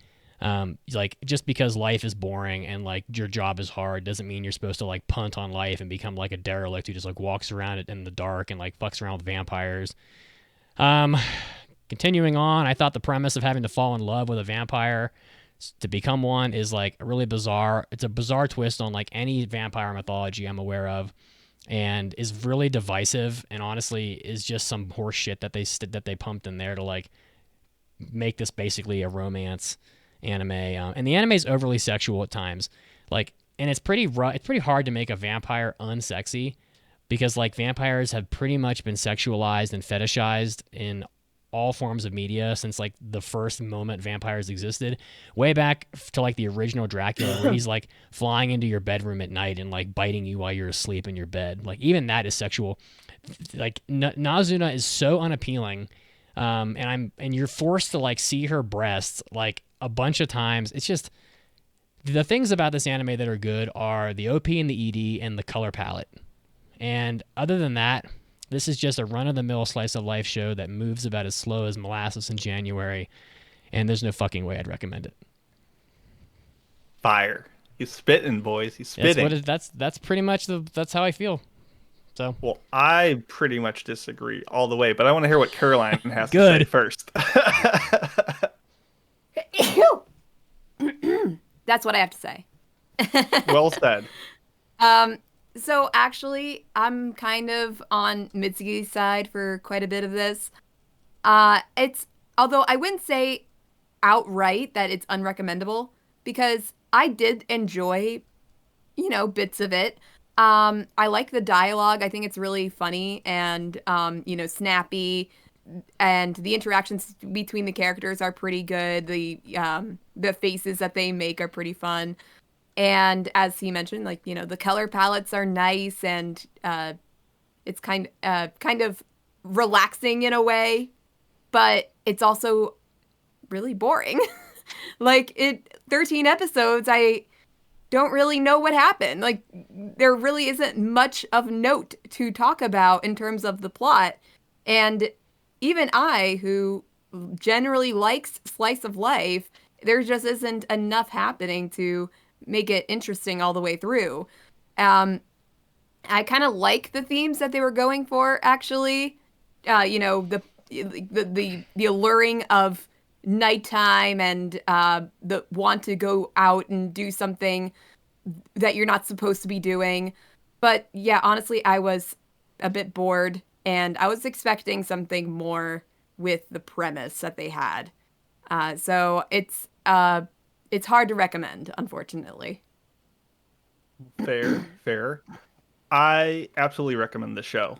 This show was a blast. It was such a mood. It was such a vibe. It was stylish, but it was grounded. It was brazen, but it was restrained. It was juvenile at times, but it was mature. Like, it balances a lot of different tones quite adeptly, and I was pleased with the directing. The dialogue is super endearing, and most of the characters are decent. Some of them are a little too angular, but I still enjoyed them. I like the symbolism. It was sometimes heavy-handed, but there was just so much to dig into and pick apart that I thought it was fitting. And I thought it was just a fun little show about youth and emotions. I did like the messages it had to offer, but it also offered visuals, a lot of style. The soundtrack was bopping even more than the OP and ED. And there's just a lot more meat to chew on than what we normally get with either a slice of life or a romance. It made me think, at least, and I took a lot away from this show beyond just some scantily clad vampire boobs. Yes, it was a little too fan servicey at times. Yes, there was a bit of a dip. I thought episodes 8 and 9 were not as solid, but I thoroughly enjoyed this, and I would recommend people to check it out, at least the first episode. I don't think it will be for everyone, of course, but I think there's enough to get out of that single episode that is worthwhile. So I enjoyed the show, and I would recommend it to certain people. So we will get into our spoiler-free thoughts, which I don't think there's a ton to spoil. As Mitt said, there's not much to the show at times. So you have been warned. Let's play the drop, and let's get into it. Spoilers are coming. Oh my god! Oh boy, where do we begin? I Because would almost everything Mitt said, I was just like, I disagree. I mean, first of all, I want to know when someone's going to call CPS on this fucking mom. Like, this kid is just going to, like, disappear and walk around the street at night. Like, someone arrest this lady. Like, you can't drop out of middle school in Japan. You can't. She's sneaking Yeah, so- out. It's not a thing that happens. If she doesn't know that he's going out, then she's- yeah, I then don't she's see still a how bad she mother. would know that he's going out if she's always working. But he's not going to school. He's at home Yeah, it's sleeping during the unbelievable. day. How does she not realize that? I want to know what the message. See, I kept thinking that there was like a message here.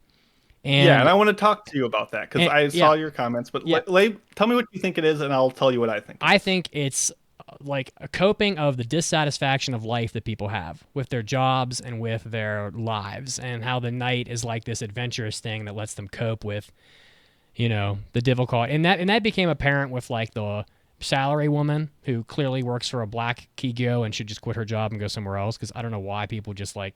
I don't understand why people complain about how much work they have at their jobs or how much money they make, and then they keep working that job. Fucking quit and go get a better job. Like, I just don't understand. People just like, I mean, it's just unbelievable. to think of. fair, but you also do know, as I'm sure you do, that in Japan there's very much the company loyalty. There's the imagery of staying with the place that hires you through thick and thin. I understand. I understand all of that. I know but you like, know. this lady's at the point where she's like wandering around the streets at night because she's that miserable. Like, I'm sorry, it's just not worth it. I mean, nothing is worth ruining your life over. It's just a fucking some like office job. I don't know. But yeah, I think that the point of the anime is like this message where, life is hard. There are coping mechanisms. The night is freeing, and you need a way to like let your stress out or something. Which for me, like I would say, like go to the gym. Kind of like what I would say. But I mean, am I at least hand grenade close on that? Somewhat. So I feel like the show presents that the normal life, going to school, following the rules, doing the stuff during the day when everyone else does it, is kind of the normal. And we have this kid who is disenfranchised with it. He just doesn't have any passion, and he kind of runs off into the night. And he's like, "Oh, it's fresh, it's new. This is what I want to do." And from the beginning, even episode for. Like, he very much is equating the knight with what he wants, and he represents the knight with fantastical, supernatural vampire powers. All my daily life, I can just run away from it, and I will get this magic power, and I'll be free. He kind of very juvenilely associates that. But at the same time, the show represents him as a kid. He's just mistaking lust for love. He really doesn't understand what he's getting into. And the show is like, yeah, this fantastical world that you envision, that you can escape into, it doesn't exist. Because even if you could, vampires have their own struggles. They have their own woes. They still need to have a job. They still need to find their place within society. And I think the message of the show is, yes, you don't have to follow the rule book and playbook that everyone else does.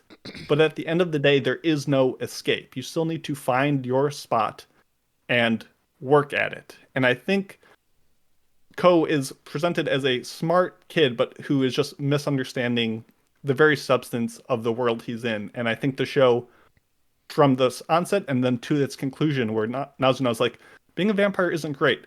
It's not everything you want. Everything that you're like, oh, this will be perfect. Your fantasies are not perfect. When once you're there, your escape is really just another struggle. And I think the show teaches you that. And I think that's a solid message, in my opinion. Caroline, do you have anything to add to that?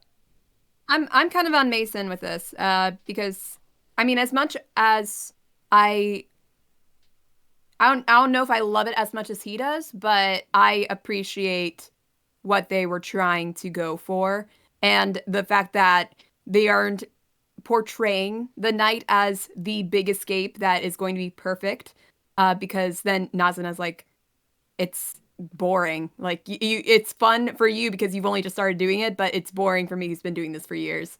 It's the same thing as the day for you. It's, there really isn't a ton to do, and I'm not really having fun, but they start having fun together because they become good friends, and I think that's fun.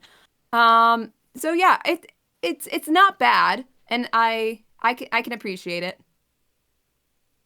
I think it's cool. And even Nazuna, like, she gets a job working in a maid cafe, and she's like, yeah, it's not great, but money is awesome. Like, Dreadful. Working and yeah, having your stuff, like, it's all, there is no escape in this world, but that doesn't mean you have to do what everyone else does. This anime, and yeah, this anime was so rote. I mean, it's just so droll. I mean, like, I understand that, like, oh, it's pretty, the backgrounds are nice, although, like, you're in a city, you'd never have the sky look like that ever.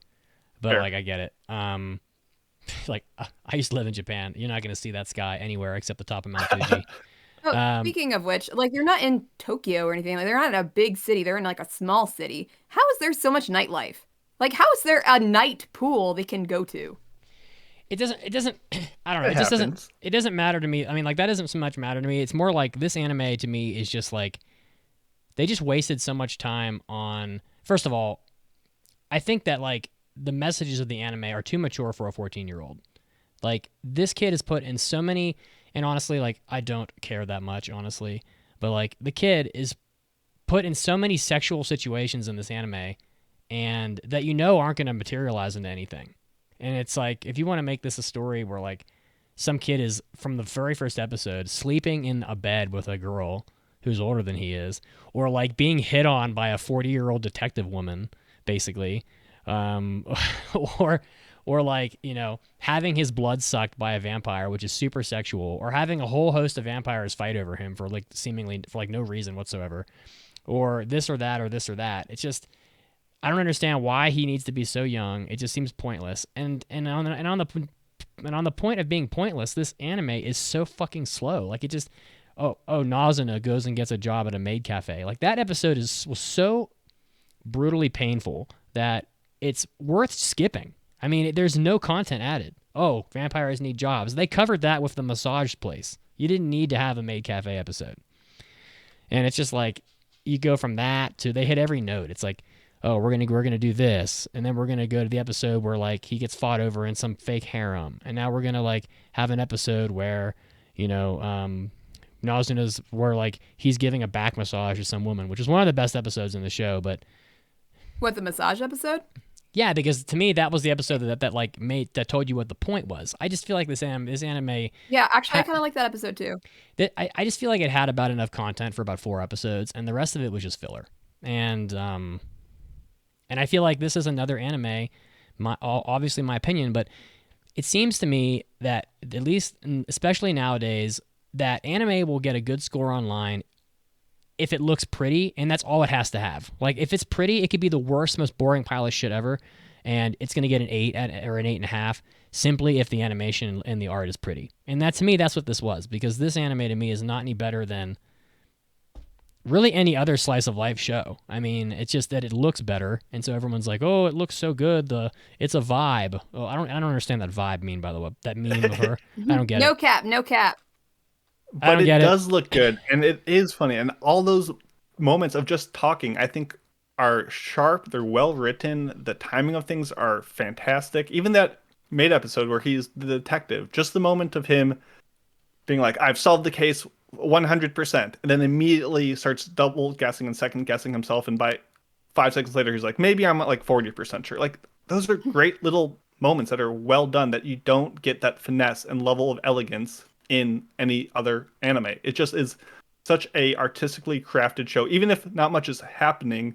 Just the little moments of when they're like supply and demand, and they do their little fusion ha fist bump, and they're like connect, and he's like ow right after it. There's just so many little subtle moments that don't get that detail in animation most times, and it was just sharp, and I was engaged through all of it. I mean, I also like Monogatari, which is very similar in very talk heavy, very sexually inclined. And look, you guys know I don't like fan service, but the whole way it was portrayed most of the time for the correlation between sucking blood, copulation, and just the With a 14-year-old, romance of yeah. them.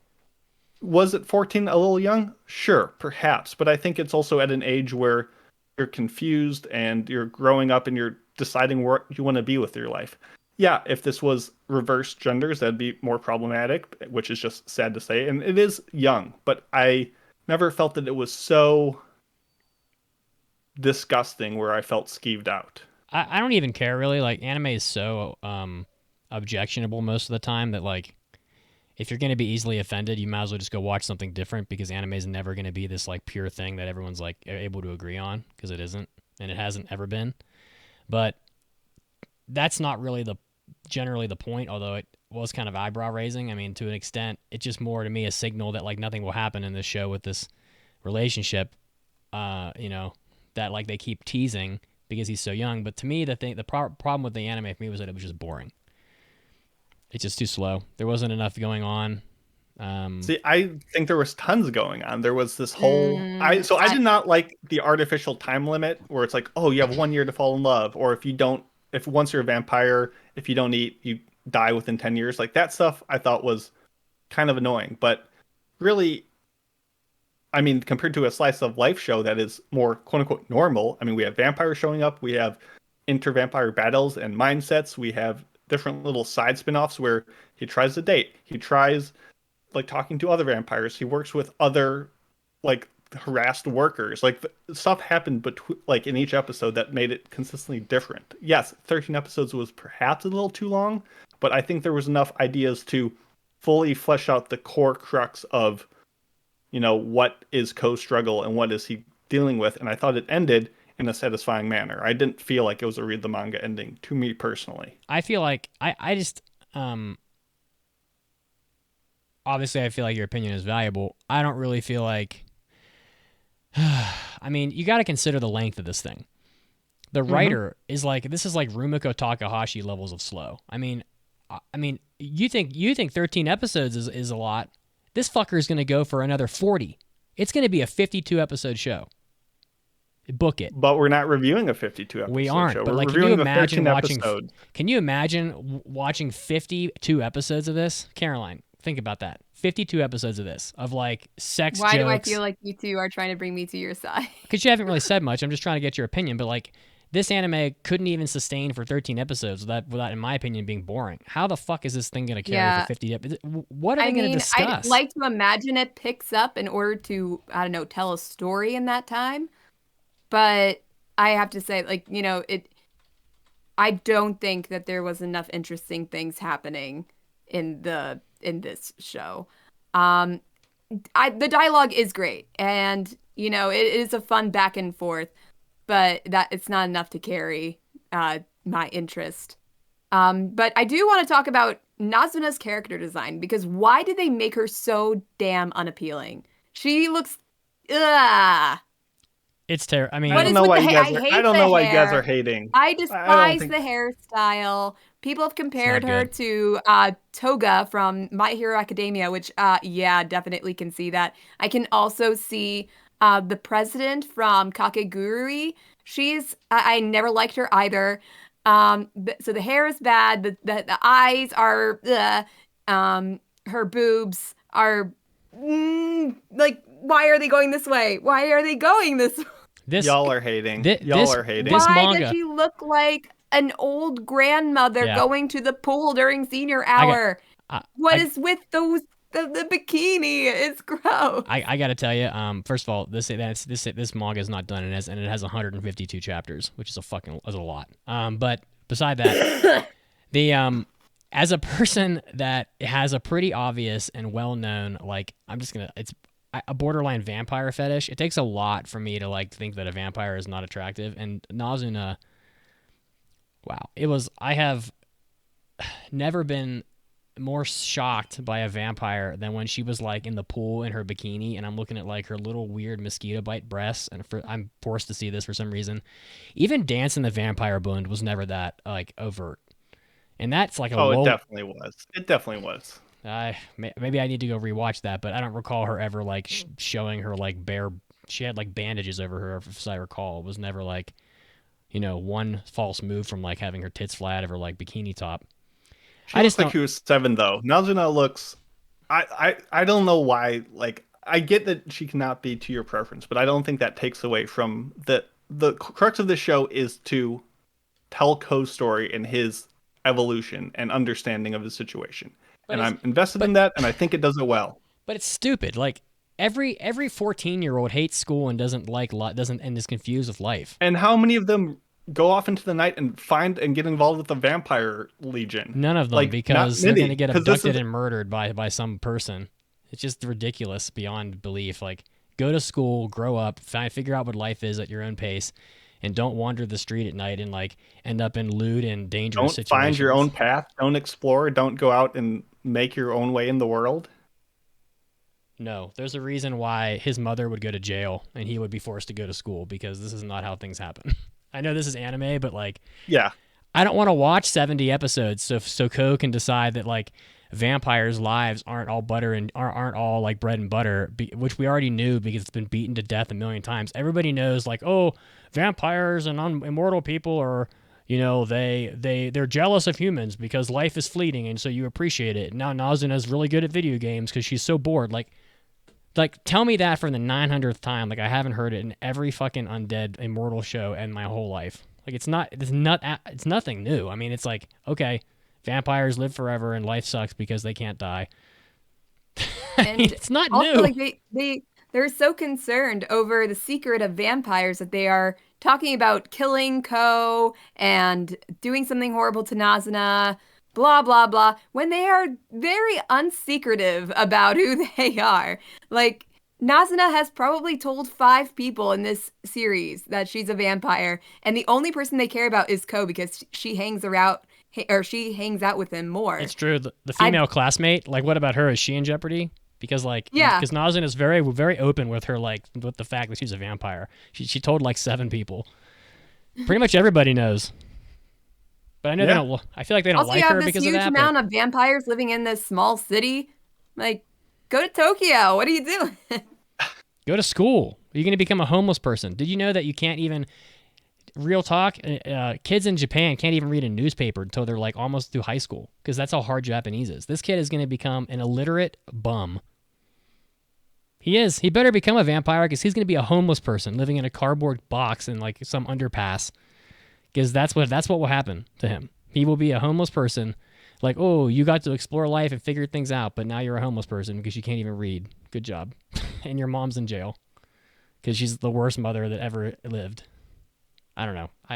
The anime is really not as bad as I'm making it sound. I mean, it's boring, but like, for me, it's very like mediocre. It's just, and I know we're gonna end up watching season 2 of this, and I'm not particularly happy about it. And they want Nazuno to be so sexy, even like in the opening. How many Keep on talking about how she's so pretty, and I'm like, where, what, in what universe? Like the girl saying, "Oh my God, she's so pretty." This girl's like 10 times hotter than she is. I mean, the opening, like they put her in about 14 sexual poses in the OP, and In I'm the just like, ED, you mean? I think. it's in the OP too. She's doing like back bends and dancing around and Well, yeah, in the dancing. stretching and all this, and it's just like, to me, this anime is just like another slice of life that people like because it's pretty much, and because people like haven't been around long enough to be bored of this kind of shit. Like the anime fans are just like half of them stumbled in the door like a year ago, and they're like, "Oh, I've never seen a vampire anime before. It's so interesting and unique." And it's like, no, it's not. It isn't interesting or unique. It's just another show. It's just another Fooly Cooly about finding your way through life as a kid. Yes, it's so good. But it's presented so well. It but- sounds good. It looks good. It's but- directed well. but The no- but none of writing these- is but none- fantastic. I don't none of- care if you don't think Nazuna is hot. Well. Like, yeah, the voyeuristic shots are a little bit of a problem. It's a little perverted at times, but like most of the time, it's used in a tasteful way. Yes, Ko's a little young, but I think it hammers home the message, and I think it's just a really well done and produced show. I want to be really clear that I actually was 100% prepared for Ko and Nazuno to have sex. I was like, do it. You're basically there. Like, you're sleeping together in the same bed like all the time. We have a million jokes about how you're copulating and all this. Just fucking have sex. I was like begging for it. I don't even care about that. Like, just do it, get it over with. But like to me, the show was just boring. And these people that walked in the door a year ago, they haven't seen Fooly Cooly, so it's like, oh, this is the most unique, interesting thing. I've never seen this. Well, there you go. To me, that's how this show ends up in a medium where everybody wants to be entertained.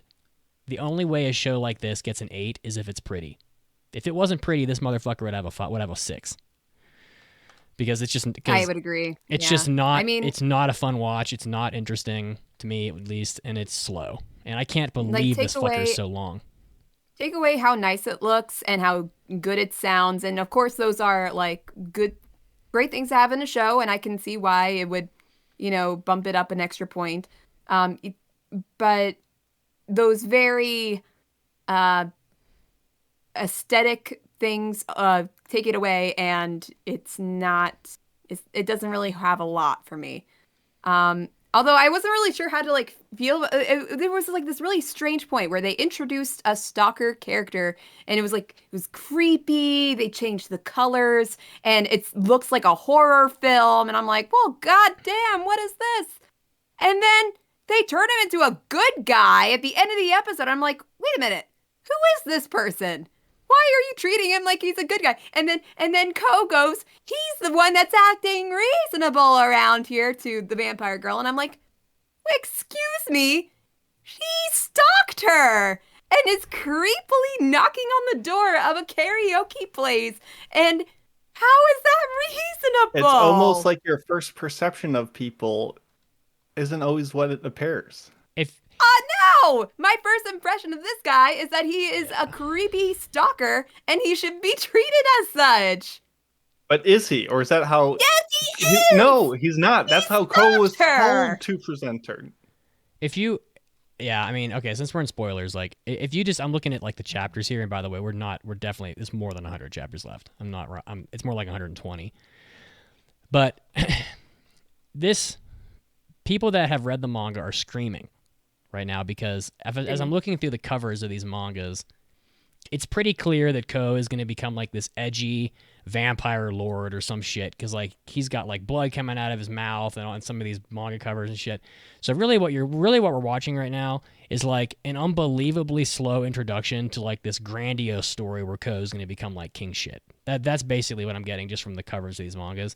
Maybe I'm wrong, but like here's a shot of him sitting in a chair like he's like the king of Westeros from Game of Thrones, with like all these like different vampire women like standing around him like he's like the king. And then the very next cover, he's like very edgily reaching towards the front of the manga with like blood and shit coming out of his mouth, and he's all got blood all over his hands and face. You're heading into like a dark action show or something with Ko, and right now what you're watching is like the prologue. But the problem with that is that we're never going to get to that point of the show, because we're not going to watch like 5-6 seasons of this, and it's just a little slow. I mean, I don't know. I feel like they should just get to the chase a little quicker. But sometimes the manga author wants to sell a bajillion mangas, and rushing it means that she can't have 25, or he can't have 25 volumes. And who wants to rate this beast first? I guess I'll go, because I'm kind of middle of the road. As I said, I didn't hate it. I enjoyed certain parts of it. I thought the had good production values. The characters are pretty decent. And as we mentioned, I think the dialogue was probably the best part for me. That being said, not really the most interesting show. And also, I feel like that there could have been more with the premise that they had. I feel like there was potential for a lot more fun for me in this show that it just didn't meet, which is unfortunate.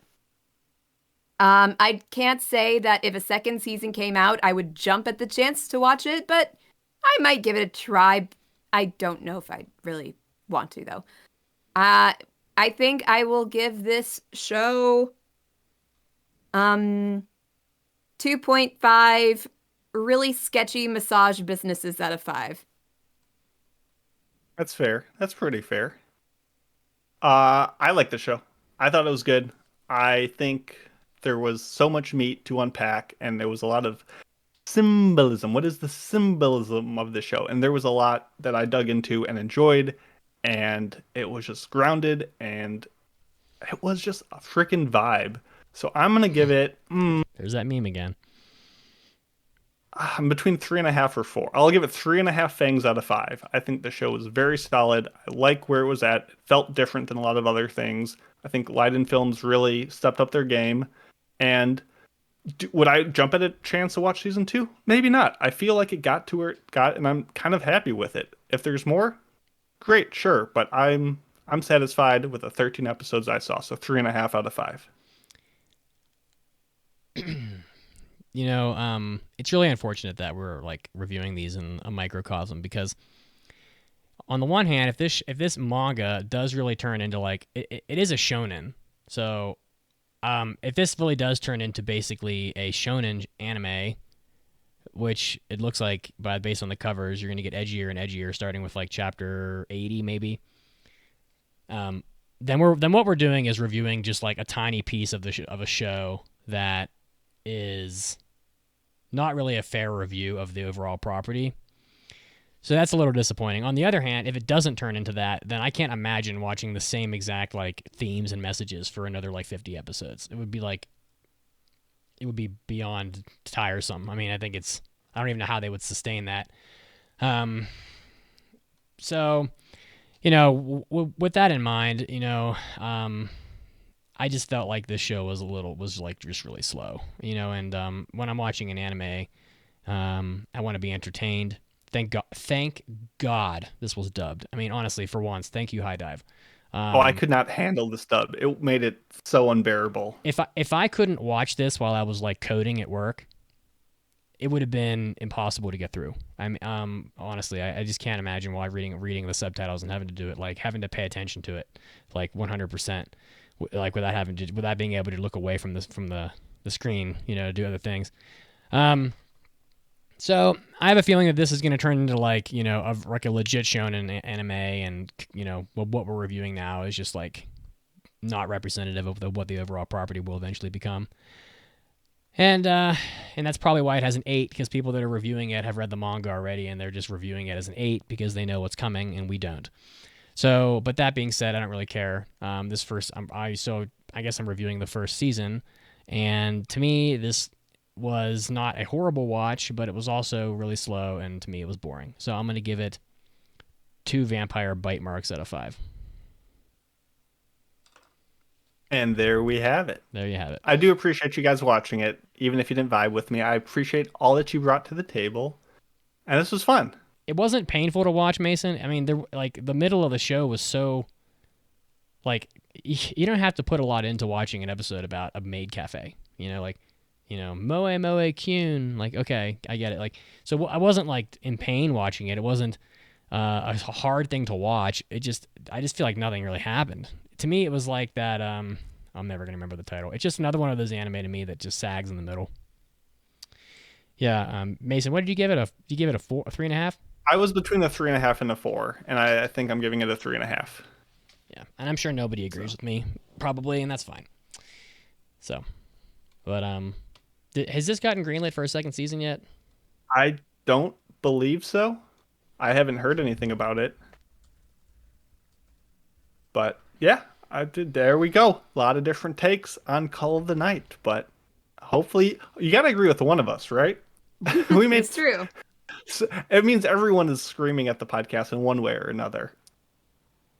There you go. So, all right, guys. Well, thank you for listening to our podcast. That's our show for today. Mason is going to go off and win his hockey championship, I hope. So pulling for that for sure. And again, you can follow us on all the social medias. We're on Twitter. You can follow us at AAA Podcast. We're on Facebook. You can follow us on Discord. Get to the Discord. You just got to type AAA Discord into your browser. Boom, you're there. All the action. Talk to us. Have a lot of fun. You can follow us on TikTok at the Anime Addicts with underscores in between the letters. And of course, as always, you can get our hentai episodes. We're going to be doing a watch of Sailor and the Seven Balls, the Sailor Moon Dragon Ball Z hentai porn parody on our hentai episode. Oh, darn. I can't believe I won't be around for that. Yeah. What a shame. You can get that at aaapodcast.com/join or Patreon. So check that out. We'll see you guys next. Actually, not next week. I may release I might do a radio hour though for you guys for Christmas. Otherwise, we'll see you at the turn of the year for the first episode of day of the new year. Yay! Yeah, 2023, a new year with new experiences, and we'll hope you'll be here with us for it. So we'll see you then, and Merry Christmas. Hey, have a good one, Merry everyone. Christmas See you in 2023. and Happy Hanukkah. Happy guys. New Year. Happy whatever holiday you celebrate. Bye-bye.